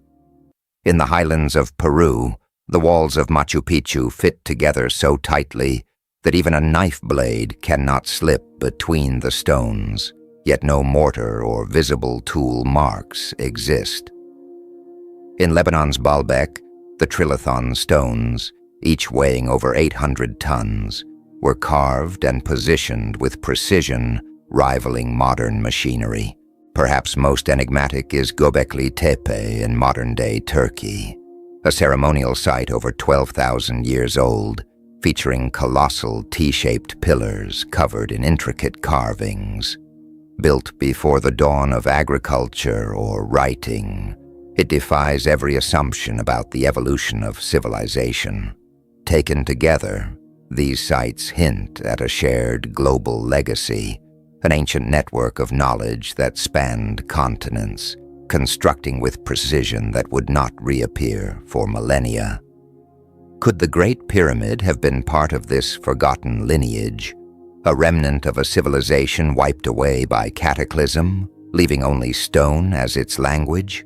Some researchers dare to suggest that Giza was not merely Egyptian, but universal, a monument left behind by a culture that possessed knowledge beyond our own comprehension. This theory leads to even bolder speculation. Writers like Erich von Däniken have proposed that extraterrestrial intelligences might have guided or influenced early human builders. They point to the pyramid's exact alignments with celestial bodies, its perfect geometry, and its mathematical codes as potential evidence of otherworldly design. To skeptics, this sounds like fantasy, yet the unanswered questions persist. How did a Bronze Age civilization achieve such accuracy without modern instruments? Why do the pyramid's chambers lack inscriptions, funerary art, or any markers of royal ownership? Why does it seem to have been engineered more as a message than a tomb? While the alien hypothesis remains controversial, it underscores a deeper truth. The Great Pyramid's construction transcends the boundaries of conventional explanation. It may not be the work of beings from the stars, but it certainly reflects a level of knowledge that feels out of place in its time. A more grounded interpretation suggests that the pyramid served not as a tomb, but as a vault, a repository designed to preserve information for future generations. Its silence, its lack of hieroglyphs, and its mathematical perfection all point to a universal message intended to survive catastrophe. The constants woven into its proportions, pi, phi, and the Earth's own dimensions, are eternal truths, impervious to language, culture, or time. Unlike fragile papyrus scrolls or clay tablets, stone endures. The Great Pyramid, built to outlast empires, may have been a time capsule, an ark of knowledge built to withstand the turning of ages. Perhaps its architects foresaw disaster, a flood, a planetary shift, or the collapse of civilization. As the African humid period ended around 4000 BCE, the once lush Sahara transformed into desert, displacing entire populations and erasing the green world that had thrived before Egypt's rise. Could the builders of Giza have lived through that transformation and sought to immortalize their wisdom in stone before it, too, was lost to the sands of time? The Great Pyramid stands as both monument and mystery, its silent stones preserving a secret that may not belong to Egypt alone, but to humanity's forgotten past. Its geometry speaks across millennia, reminding us that what we call ancient may not be primitive at all, and that the story of civilization might begin far earlier and reach far higher than we dare to believe. Chapter 7. The Lost Civilization of the Gods. If the Great Pyramid truly predates the shift in Egypt's climate, as the erosion on the Sphinx appears to suggest, then perhaps it is more than a tomb or monument. It might be a message left behind by a vanished world. Imagine it under a sky glittering with ancient stars, its immense stones humming softly, with a purpose long forgotten. Whether it was crafted by human hands, divine guidance, or something beyond this earth, the structure speaks in a silent, universal language, a vocabulary of angles, alignments, and geometry that transcends words. The builders left no names, no inscriptions, only an enduring challenge to those who would come after. Measure, question, remember. Tonight, we follow that challenge into one of history's most haunting legends, the tale of a civilization said to have vanished beneath the waves, Atlantis. This story, recorded by the philosopher Plato around 360 BCE in his dialogues Timaeus and Critias, describes a mighty realm that flourished nearly 9,000 years before his time. Situated beyond the Pillars of Hercules, what we now know as the Strait of Gibraltar, Atlantis was portrayed as a marvel of innovation and beauty.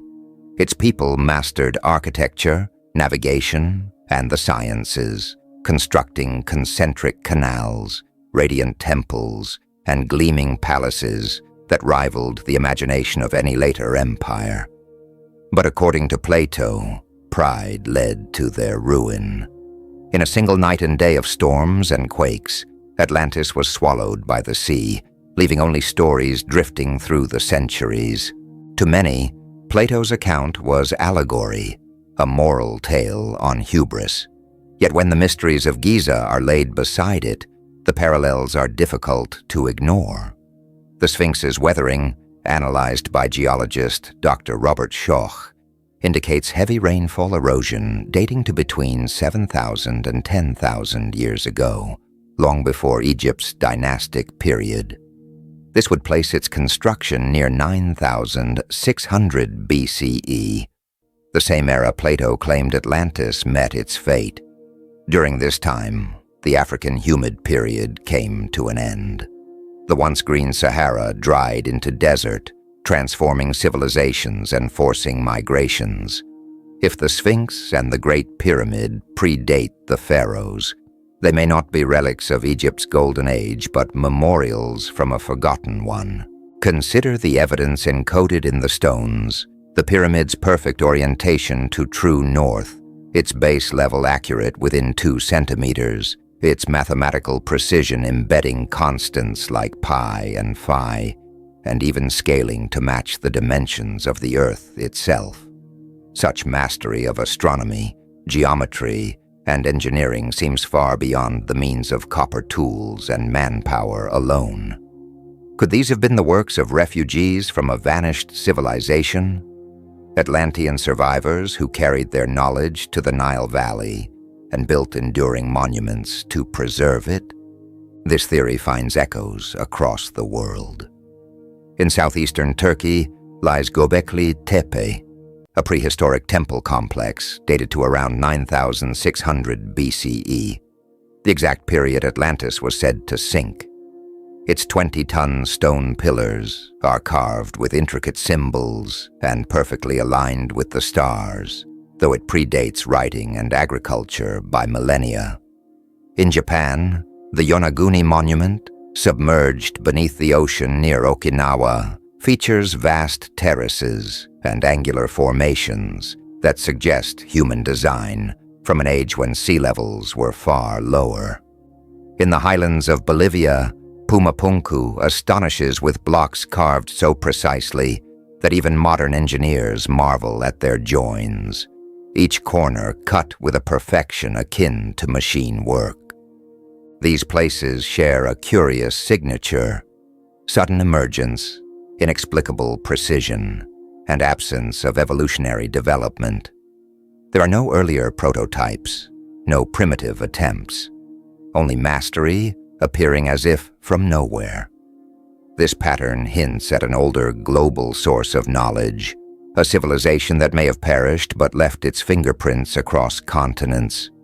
Could Atlantis, or something like it, have seeded these cultures before being swallowed by time? Back at Giza, the clues deepen. Radar mapping beneath the plateau has revealed a vast network of tunnels and hidden chambers extending beneath the pyramids and the Sphinx, spaces too symmetrical to be natural formations. One of these, known as the Osiris Shaft, contains an empty stone box and strange acoustics that resonate like a tuning chamber, suggesting a function beyond simple burial. The mysterious Coptic scroll, reportedly describing beacons of stone built before language and later destroyed by fire, mirrors Plato's descriptions of monumental architecture from a world before recorded history.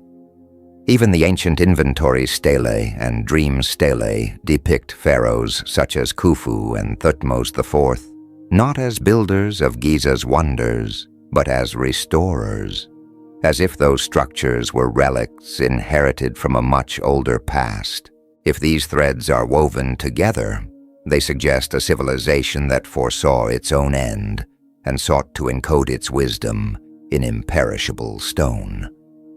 Plato's Atlantis was said to be a realm of engineers and philosophers capable of constructing vast harbors, intricate canals, and sacred temples, an image that fits the builders of the Great Pyramid almost perfectly. The monument's 2.3 million blocks, each placed with millimeter accuracy, demonstrate a command of logistics and physics that rivals modern capability. Its alignment to Orion's belt and the pole star reflects an awareness of precession, a 25,920-year cycle of Earth's wobble that mainstream history does not credit the ancients with knowing. The absence of hieroglyphs within the Great Pyramid may also be telling. Unlike the tombs of Egypt's kings, it carries no funerary texts or prayers. Instead, its design itself seems to communicate, a message in ratios and alignments meant for any who can read the language of mathematics. Could this be the very intention of Atlantis's legacy, to preserve knowledge in a form that no flood or empire could erase? This brings us to one of Giza's most persistent legends, the Hall of Records. Popularized by American mystic Edgar Cayce, this fabled chamber supposedly lies beneath the Sphinx, containing scrolls, tablets, and technologies from the lost world of Atlantis. Intriguingly, radar scans conducted in the late 20th and early 21st centuries have detected unexplored cavities beneath both the Sphinx and the pyramids. Robotic explorers like UPUAT-2 in 1993 and the Pyramid rover in 2002 found sealed limestone doors within narrow shafts, each with copper fittings, possibly symbolic of divine power. Yet every attempt to explore further was abruptly halted by Egyptian authorities, dismissed as unimportant. This silence only amplifies speculation. What could lie behind those sealed portals? Is there truly a chamber preserving the story of humanity's forgotten age? Or are these voids simply geological anomalies elevated by our hunger for mystery? Whatever the case, the pattern is familiar. Every discovery that could alter the accepted timeline of civilization meets with obstruction, denial, or quiet disappearance. Across the ancient world, myths echo the same tale, a golden age destroyed by flood and fire. The Sumerian Enuma Elish speaks of gods shaping a world before the deluge with divine instruments. The Hindu Mahabharata describes ancient flying craft and radiant weapons that burn like suns. These are not isolated fantasies, but fragments of a shared memory, echoes of a time when humanity's reach may have been greater than we believe. As the African humid period ended and the world's climate shifted, perhaps the survivors of that forgotten age scattered, carrying their sacred knowledge to the Nile, to Sumer, to the Andes. Giza may be their most enduring message, a monument built not for gods or kings, but for time itself. A record carved in geometry, meant to survive when all else fell silent. Yet the guardians of this mystery seem unwilling to let the story surface. Institutions and authorities tightly control access to Giza, suppressing anomalies that defy the Fourth Dynasty narrative. Their fear, perhaps, is not of stones or secrets, but of what those secrets imply. If the Great Pyramid was not Egyptian in origin, then humanity's understanding of its own past must be rewritten from the ground up. The legend of Atlantis, whether literal truth or poetic metaphor, stands as a reminder that human history may not be a steady ascent, but a cycle, an endless rhythm of awakening and forgetting. The sands of Giza may conceal not just the tombs of kings, but the graves of civilizations that once reached for the stars, leaving behind only the silence of stone to tell their story.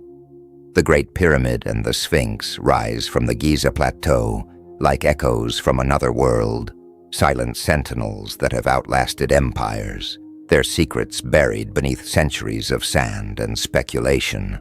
They stand not merely as monuments, but as messages from a forgotten civilization, perhaps one that didn't seek remembrance, but rather to ensure that we never forget what humanity once knew and lost. The Great Pyramid of Giza remains an enigma even to modern science. Composed of roughly 2.3 million limestone and granite blocks, each cut and placed with uncanny precision, it challenges every assumption about what ancient builders were capable of. Yet what fascinates researchers today isn't only the structure we see, it's what happens within it. The invisible forces that flow through its chambers tell a story of sound, vibration, and energy, a mastery of acoustics that feels far beyond its time. Enter the king's chamber, the granite heart of the pyramid. Here, the air itself seems alive. Whispers linger as though caught between the walls. A single low note can set the stone to humming softly, the vibrations resonating through one's chest like a heartbeat. The chamber, crafted from massive blocks of red granite, transported from Aswan over 800 kilometers away, measures approximately 10 meters long, 5 meters wide, and nearly 6 meters high. Its walls are joined with such precision that not even a sheet of paper can fit between them. This perfect geometry creates an acoustic environment unlike any other known space in the ancient world. When sound moves through the king's chamber, it behaves in ways that defy expectation. Speak softly, and your voice carries as though magnified. Hum at a low pitch, and the granite itself seems to sing back. This is not illusion, it's science. Studies conducted by acoustic engineers have confirmed that the chamber's proportions align with harmonic ratios that generate resonant frequencies, particularly around 110 hertz, a tone that produces standing waves, vibrations that can be physically felt rather than merely heard. The granite's high quartz content amplifies this effect, as quartz is known to vibrate and even generate small electrical currents when exposed to pressure or sound. Such phenomena suggest that the pyramid's builders had an understanding of resonance and vibration that borders on the technological. This is no random echo. It's a controlled acoustic system, as if the chamber was designed as an instrument, not a tomb. Its very architecture seems engineered to interact with sound in precise ways, much like modern concert halls designed to shape and focus resonance. Beneath the Giza Plateau, another mystery deepens this puzzle: the Osiris Shaft, a vertical tunnel descending nearly 30 meters into the bedrock near Khafra's Causeway. At its base lies a chamber carved with 6 side niches and containing a large stone box, empty yet perfectly shaped. The acoustics here are as strange as those in the pyramid above. Whispered words travel across the room as if carried by unseen channels, while louder sounds are curiously muted. Tests reveal that this chamber resonates at frequencies between 100 and 120 hertz, producing sensations described by visitors as hypnotic or trance-like. The consistency of the tool marks and the smoothness of the surfaces imply intentional design, possibly aimed at manipulating how sound interacts with the space. In ancient Egyptian belief, sound wasn't just a sensory experience, it was sacred power. The god Thoth, patron of wisdom and creation, was said to have spoken the universe into existence. Priests used chants and tones to communicate with the divine, believing that the right vibration could align mortal and cosmic energies.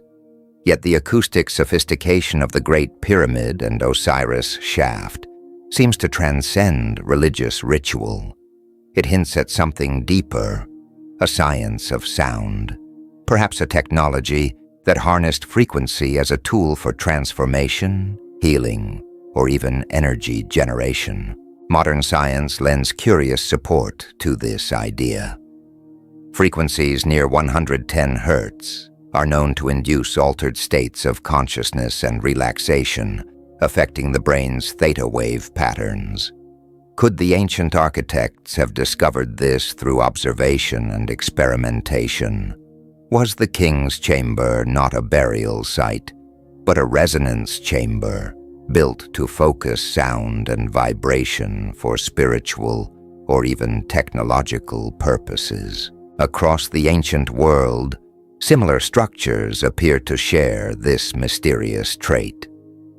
In Malta, the Hypogum of Halsaflieni, an underground complex more than 5,000 years old, was found to resonate at 110 to 111 hertz, producing effects that researchers believe could alter mood and perception.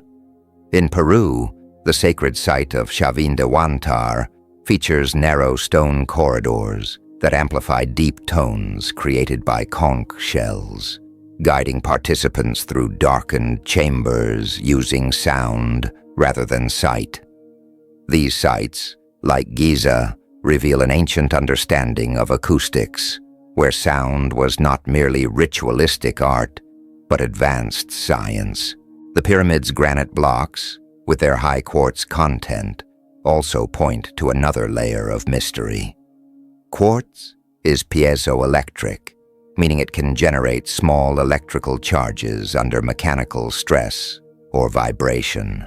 This has led some theorists to propose that the Great Pyramid functioned not just as a temple, but as a resonance device, a machine that converted sound into energy. Though speculative, the concept aligns intriguingly with ideas once explored by Nikola Tesla, who envisioned using Earth's natural frequencies to transmit power without wires. Engineer Christopher Dunn advanced one of the most detailed versions of this theory.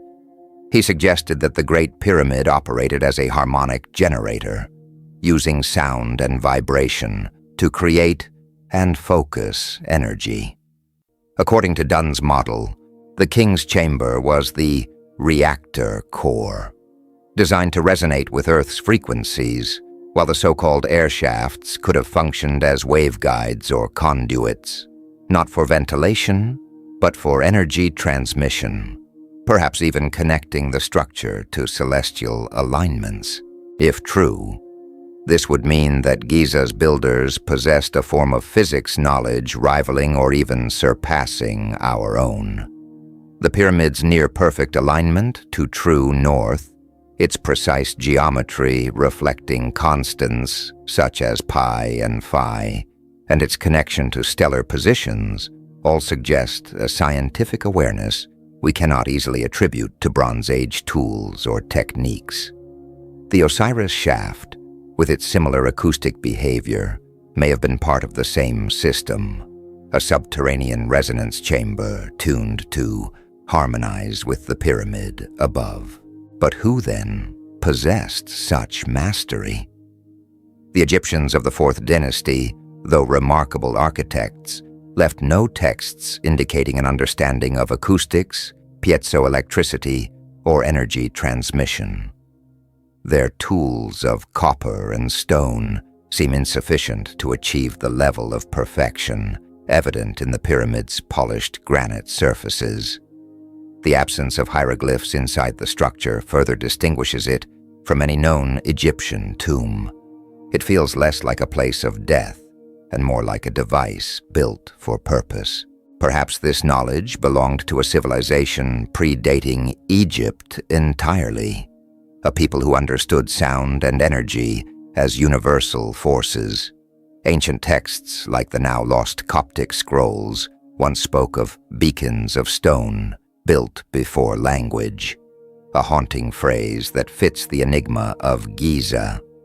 Geological evidence of water erosion on the Sphinx, dating to more than 7,000 years ago, strengthens the idea that both monuments may have originated in a distant epoch. Together, these clues hint at an advanced culture, possibly the very civilization Plato called Atlantis, that left behind its legacy in stone. The acoustic resonance of Giza, when viewed through this lens, becomes more than an architectural curiosity. It could be the last surviving fragment of a global technology, one designed to interact with sound, energy, and consciousness. Perhaps it was meant for healing, communication, or even energy production. And yet, as with so many mysteries of the ancient world, the deeper researchers dig, the stronger the resistance becomes. Access to key areas beneath Giza remains heavily restricted. Official investigations are halted or buried under bureaucracy. Radar scans revealing hidden chambers are dismissed without follow-up. Burned scrolls, sealed tunnels, silenced robots all seem part of a larger pattern of suppression. Why? Perhaps because the truth challenges too much. If these monuments were built not by the Egyptians, but by a forgotten civilization, or worse, by visitors not of this earth, our entire history would have to be rewritten. Indeed, some fringe theorists, such as Erich von Däniken, have even proposed that extraterrestrial beings may have guided the construction of Giza's monuments, embedding advanced knowledge into their design. Whether this theory holds weight or not, one cannot deny the sense of otherworldliness the Great Pyramid evokes. Its design, precision, and acoustic power feel almost beyond human reach, as though it were the product of minds or beings operating on a level far beyond our comprehension. Whatever its true origin, the Great Pyramid of Giza stands as a monument to the impossible, a silent symphony of stone, geometry, and resonance, whispering to those who listen closely enough that the story of humanity may be far older and far more extraordinary than we've ever dared to believe. Chapter 8. The Message of the Stars. Deep within the heart of the Great Pyramid, the King's Chamber stands as an engineering riddle in granite and silence. Each block, quarried from Aswan nearly 800 kilometers away, was set with surgical precision, so exact that even a razor's edge cannot pierce the seams between them. Within these walls, air shafts pierce the stone, pointing not randomly, but toward Orion's belt and the northern pole star as they appeared in 2450 BCE. Such alignment reveals not just architectural brilliance but astronomical mastery, a comprehension of the heavens that should not have existed in Egypt's fourth dynasty. The pyramid itself holds mathematical symphonies, ratios that mirror Earth's curvature, constants like pi and phi, embedded within its geometry, proof of knowledge centuries ahead of its time. Even the Sphinx, weathered by millennia and scarred by water erosion, dating back more than 7,000 years, defies the accepted timeline. These inconsistencies challenge the notion that Giza was built solely with copper chisels and human toil. Could the inspiration for these wonders have come from beyond our world? This radical idea gained attention when Erich von Däniken published Chariots of the Gods.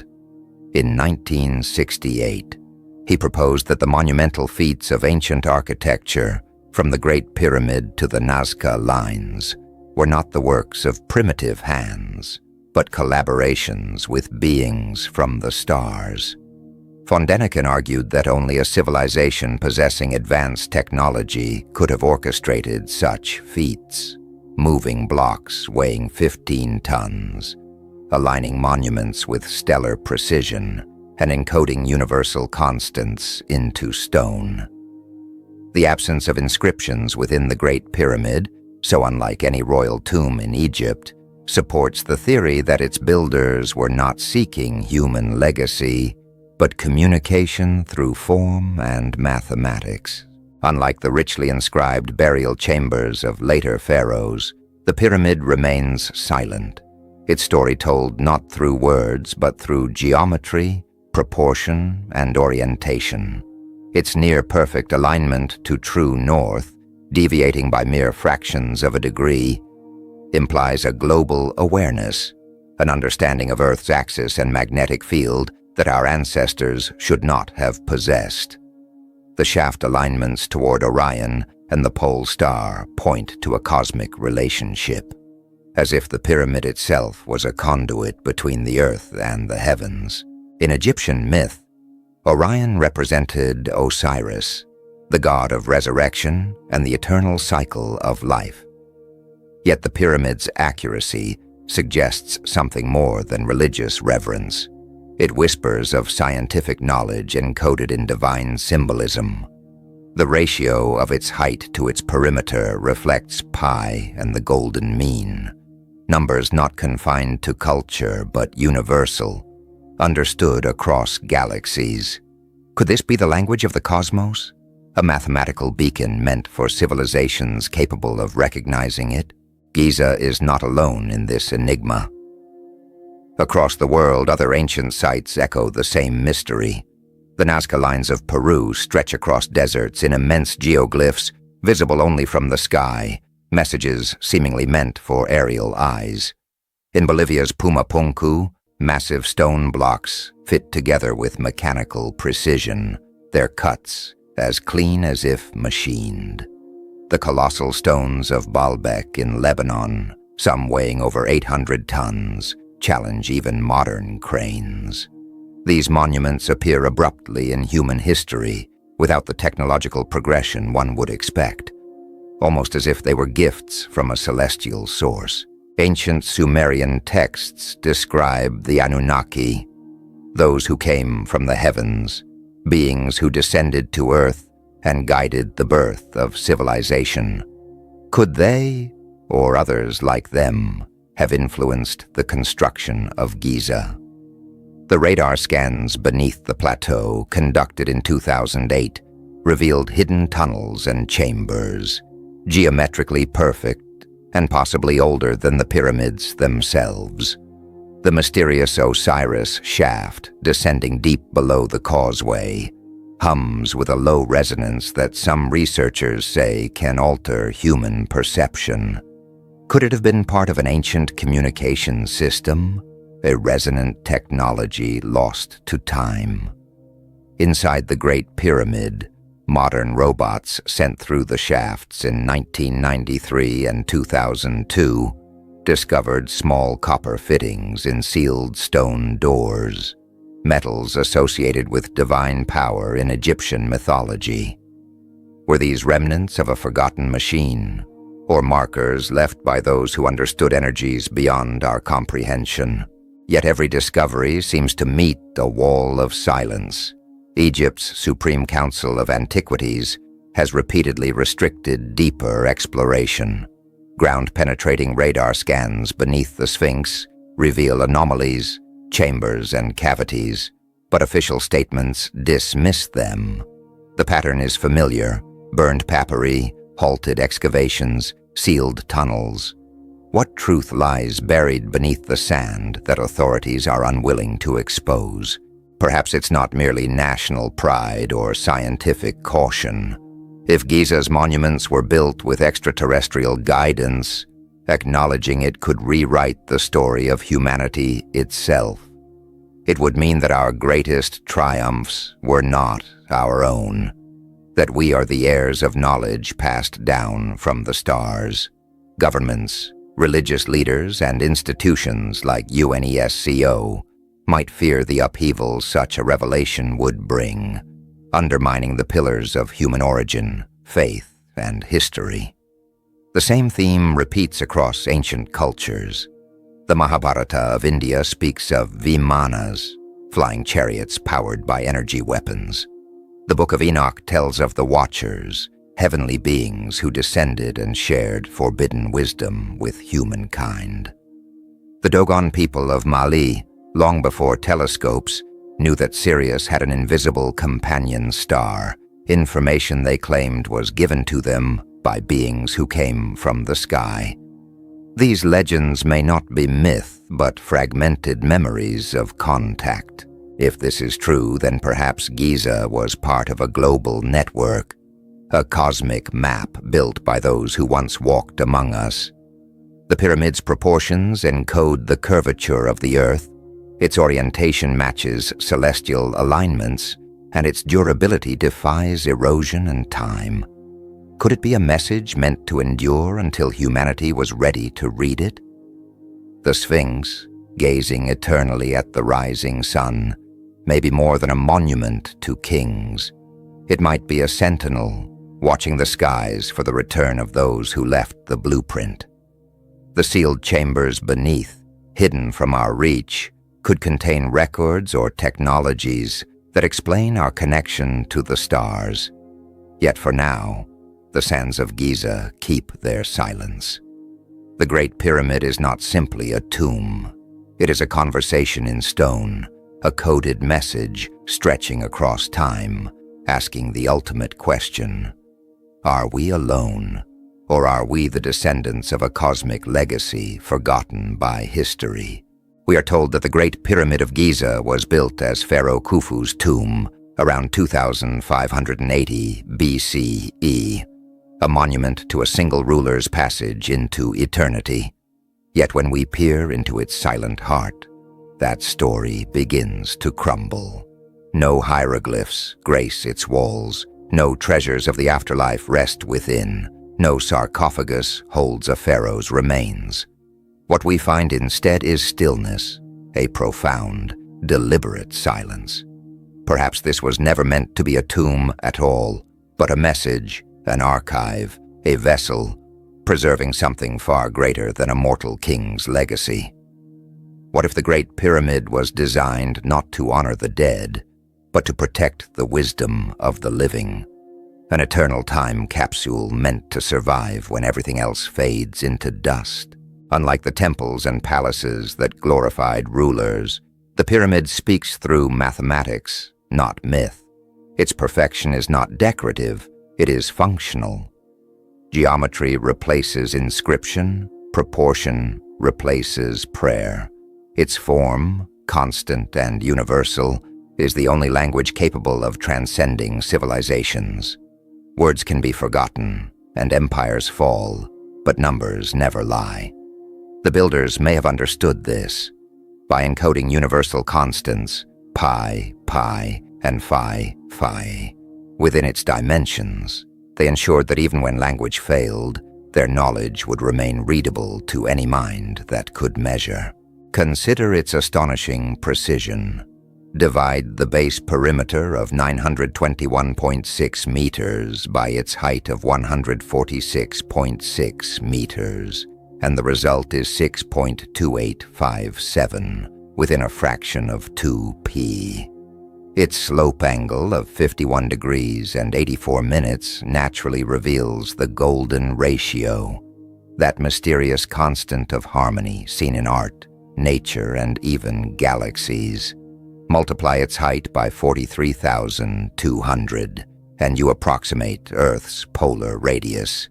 Multiply its perimeter by that same factor, and you obtain our planet's equatorial circumference. This number, 43,200, is no coincidence. It reflects the precession of the equinoxes, a 25,920-year cycle of Earth's wobbling axis, something that could only have been observed and calculated across many millennia. Such precision was not the product of luck or primitive experiment. It was deliberate, a universal language built in stone. Whoever engineered the pyramid knew the constants that define Earth's shape and motion, encoding truths that would endure through floods, wars, and the erosion of memory. The Great Pyramid is, in essence, a library of numbers, its pages written in granite rather than ink, meant for any civilization capable of rediscovering the language of mathematics. This concept, the idea of monuments as repositories of knowledge, is echoed around the world. Stonehenge in England, aligned with the solstices, tracks the sun's path and seasons. The colossal blocks of Baalbek in Lebanon, each weighing hundreds of tons, suggest engineering beyond the reach of their supposed builders. The submerged ruins of Yonaguni near Japan, with their geometric terraces, may predate recorded history by thousands of years, surviving beneath the waves since the last ice age.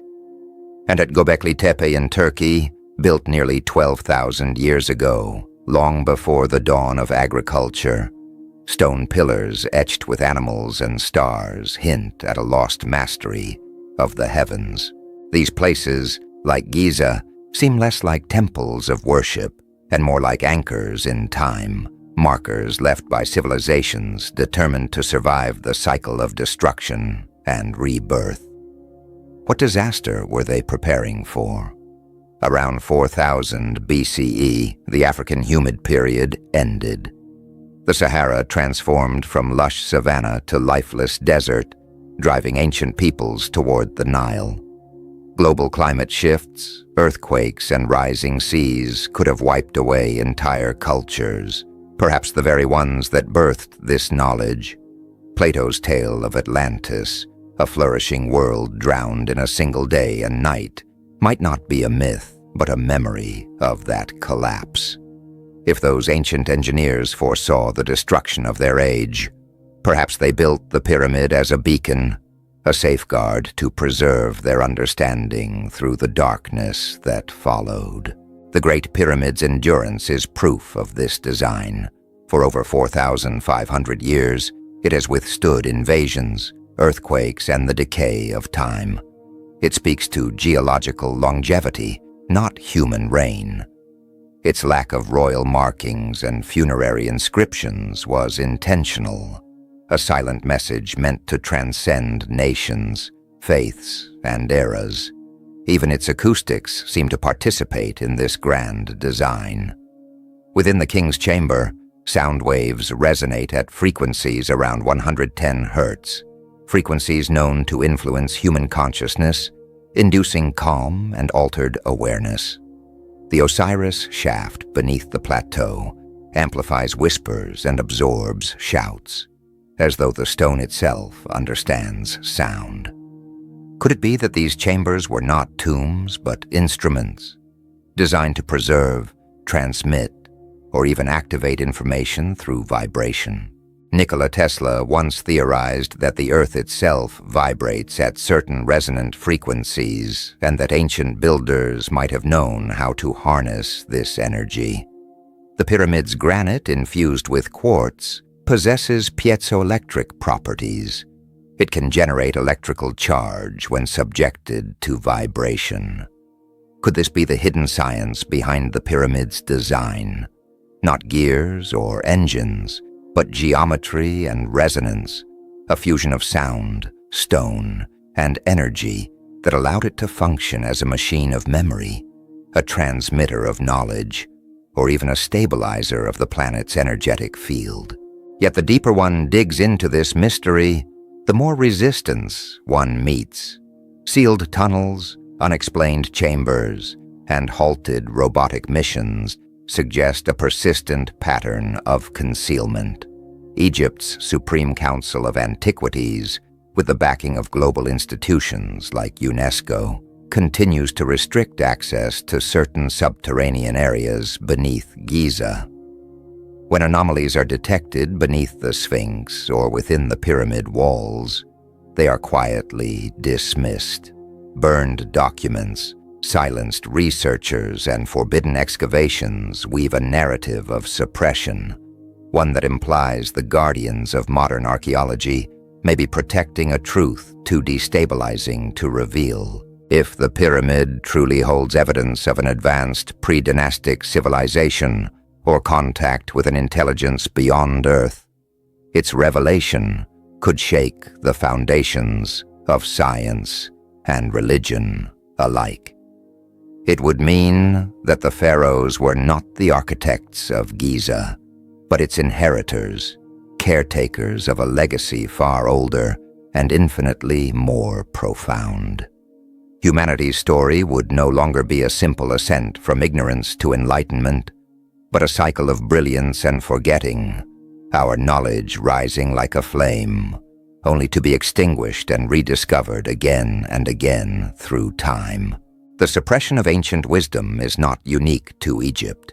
In the Americas, the sacred codices of the Maya were burned by conquistadors, erasing vast libraries of cosmic knowledge.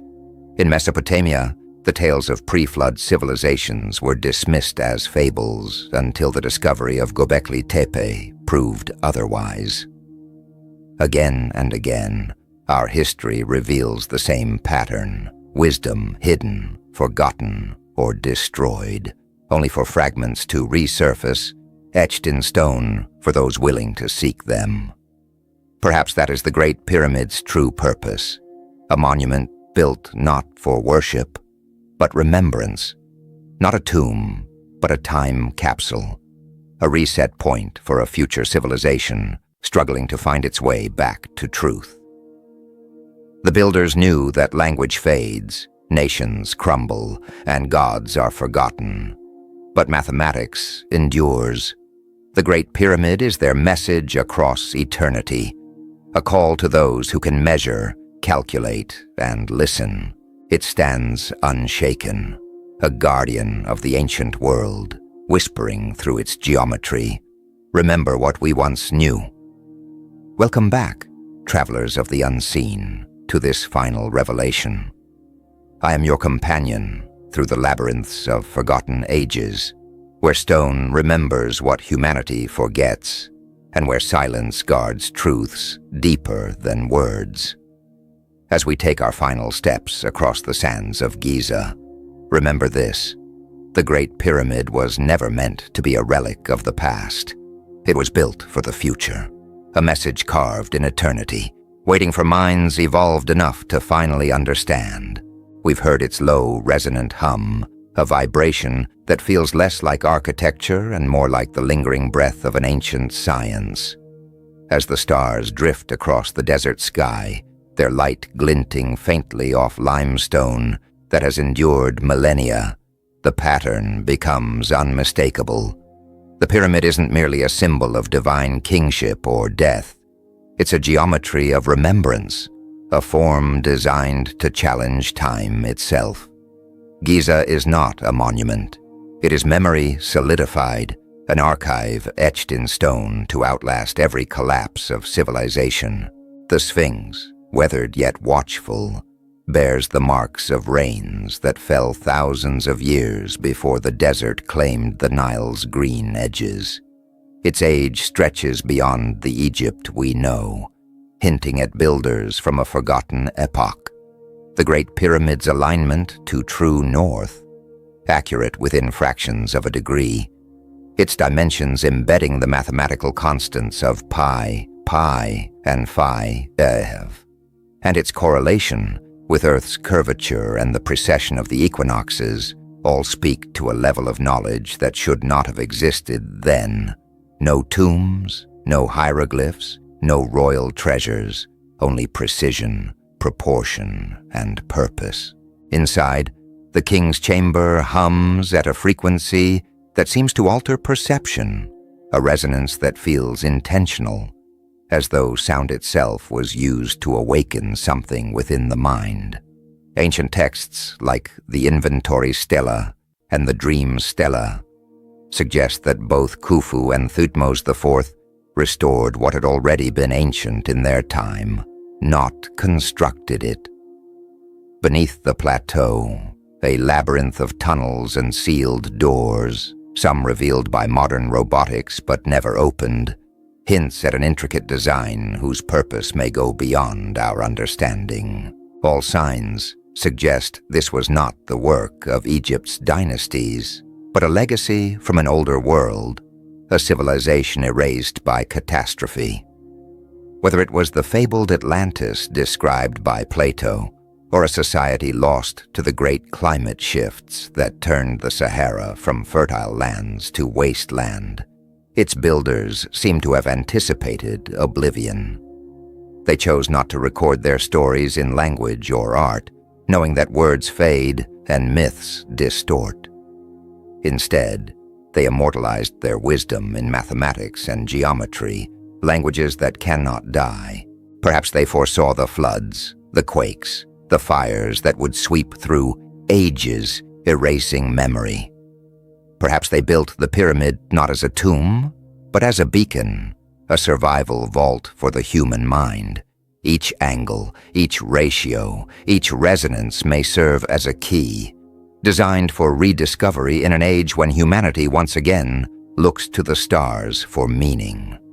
The Sphinx, gazing eternally east, may symbolize rebirth, watching the sunrise at every equinox, marking not just the passage of time, but the cycles of forgetting and remembering. The secrecy that shrouds Giza today, the restricted excavations, the sealed corridors, the data locked behind institutional doors, begins to make sense through this lens. Perhaps it's not merely about preservation or politics. Perhaps those who guard these mysteries understand their implications. If the pyramid truly preserves knowledge from a pre-dynastic civilization, it forces us to confront an uncomfortable truth: that human history is not a straight line of progress, but a circle of rise, fall, and rediscovery. The lost Coptic scrolls, said to speak of beacons before language, the halted robot explorations, the hidden radar scans, all suggest a fear of revelation. To accept that, an ancient society may have mastered geodesy, acoustics, and cosmic engineering before recorded history, would fracture the foundations of modern understanding. It would suggest that we are not the firsts to reach for the stars, only the latest. And what if those builders were not of this earth? If extraterrestrial influence touched Giza, the pyramid might serve as a galactic repository, a message encoded in universal constants, waiting for a civilization advanced enough to read it. Whether human or otherwise, the creators of this edifice trusted numbers more than language, vibration more than scripture, and eternity more than empire. The Great Pyramid does not demand belief. It demands awareness. It stands in stillness, allowing sand and centuries to pass over it, unbending and unbroken. Perhaps one day, after our own era has faded, another civilization will rise. They will rediscover Giza and decode its geometry once more. Pi to understand circles, Phi to rediscover beauty and proportion, the pyramid's proportions to measure Earth's true form, and its alignment to the stars to remember their place in the cosmos. In this, the pyramid becomes not a relic, but a blueprint, a guide for rebirth after ruin, a manual for rediscovering the fundamentals of science, art, and spirit when all else has been lost. The Great Pyramid and the Sphinx are not merely reminders of what was, they are instructions for what must be remembered when civilization begins anew. So as this journey through Giza's mysteries comes to its close, listen once more to the silence. Within that silence lies a voice older than kings and gods, a whisper from a forgotten world saying, "Remember, the sands may bury empires, but stone remembers. The constants of the universe, Pi, Phi, and the stars above, remain unchanged. They are the eternal script by which the cosmos writes its truth. And so the Great Pyramid stands, patient and waiting, not for worship, but for recognition, not for Egypt, but for humanity, for the day when the future finally remembers the past." Here's a chapter-by-chapter analysis for each chapter of What If the Pyramids Were Never Built by the Egyptians? Chapter 1. The Sphinx, a guardian before history. The story opens with the riddle of the Sphinx, older than any written record of Egypt itself. Erosion patterns and geological clues suggest that this colossal guardian predates the civilization it's credited to. The idea stirs unease. If the Egyptians didn't carve the Sphinx, who did? This chapter sets the foundation for doubt and wonder, questioning whether history has been rewritten to fit comfort rather than truth. Lesson: true history often lies buried beneath the version we accept. Viewer. Question: do you believe the Sphinx was truly older than the pharaohs? And if so, what might that change about everything we know? Chapter 2. The Great Pyramid, Mathematics of the Impossible. Here, the narrative dives into the mathematical mastery of the Great Pyramid. The proportions reflect the Earth's size, pi, and the golden ratio. Measurements so exact they seem beyond ancient tools. Could the builders have possessed advanced scientific knowledge long before it was rediscovered? The pyramid becomes a code, a message in stone that transcends time. Lesson: genius often appears as mystery when seen through the limits of our understanding. Viewer. Question: is it possible that ancient civilizations knew more about the universe than we do today? Chapter 3. Tomb or Time Machine, the Pyramid's Hidden Design. This segment questions the long-standing belief that the Great Pyramid was a tomb. No mummies, inscriptions, or treasures were ever found inside. Instead, its internal structure feels more like a machine, designed for energy, resonance, or preservation of knowledge. The mystery deepens as science meets spirituality, leaving viewers to wonder if the monument had a purpose beyond death. Lesson: purpose defines meaning. Even in silence, design reveals intention. Viewer. Question: if it wasn't a tomb, what do you think the Great Pyramid was built to do? Chapter 4. The Inventory, Stela, Pharaoh as restorer, not builder, a single forgotten artifact, the Inventory Stela, hints that Pharaoh Khufu didn't build the Great Pyramid, but restored it. This revelation flips the accepted story of Egyptian history on its head. The stone's inscriptions suggest the pyramids existed long before the pharaohs claimed them, implying Egypt was the heir of a far older civilization. Lesson: power often lies not in creation, but in claiming what already existed. Viewer, question: could ancient rulers have rewritten history to make themselves appear as creators instead of caretakers? Chapter 5. The Dream Stela of Thutmose IV. When Gods Spoke from the Sand. This chapter recounts the tale of Thutmose IV, who dreamt that the Sphinx spoke to him, promising kingship if he cleared away the sands that had buried it. The Sphinx was already ancient in his time, forgotten by the very people who claimed to have built it. The image of a buried monument whispering to reclaim its legacy becomes symbolic of lost knowledge resurfacing. Lesson: even buried truths find a voice when the world is ready to listen. Viewer, question: do you think legends like Thutmose's dream are myth or fragments of forgotten memory? Chapter 6. Beneath the Sands, the forbidden network below Giza. Archaeological whispers tell of chambers and tunnels stretching beneath the Giza plateau, yet official accounts remain silent. Explorers speak of sealed passages and blocked corridors leading to unknown depths. If true, these networks may hold answers to who built Giza and why they left it behind. The tone here turns from curiosity to quiet defiance against the institutions guarding these secrets. Lesson: discovery often begins where permission ends.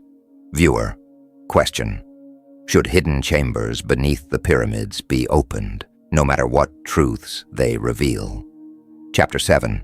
Sealed doors and lost scrolls, knowledge buried by design. This section connects modern technology to ancient mystery. Robots exploring shafts, hidden copper pins, and manuscripts destroyed before reaching public eyes. Knowledge seems to vanish whenever discovery comes too close to rewriting history. The narrative questions whether humanity fears truth that changes its origin story. Lesson: the suppression of truth is the surest proof that it exists. Viewer, question: why do you think so much evidence about Egypt's true past disappears before the world can see it? Chapter 8.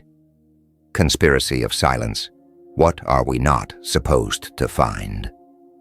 In the closing chapter, the story weaves all threads together: lost civilizations, hidden chambers, cosmic codes, and the suggestion that pyramids may not belong to Egypt alone, but to humankind's forgotten beginning.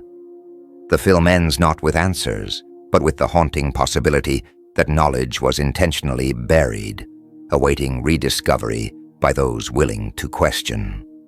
Lesson: the search for truth is endless, but every question brings us closer to awakening. Viewer, question: what if the real mystery isn't who built the pyramids, but why we've been made to forget? My final thoughts. As the mystery unfolds, one truth becomes undeniable. History, as we know it, may only be a fraction of what truly happened.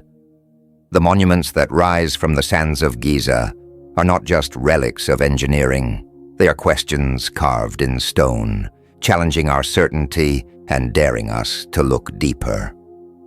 Perhaps the pyramids were not built merely as tombs or temples, but as reminders that human civilization has lived, forgotten, and lived again.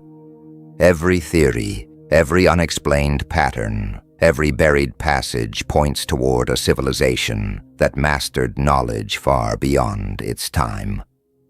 Whether the answers lie beneath the desert or within our own refusal to question, the journey itself reminds us that truth demands curiosity and courage. Before you go, tell me your thoughts. Do you believe the Egyptians truly built the pyramids? Or were they the keepers of an older legacy? If this exploration stirred your imagination, subscribe now to join a community that questions the impossible and uncovers the forgotten. Stay till the next mystery, because the past, as it turns out, is never really buried.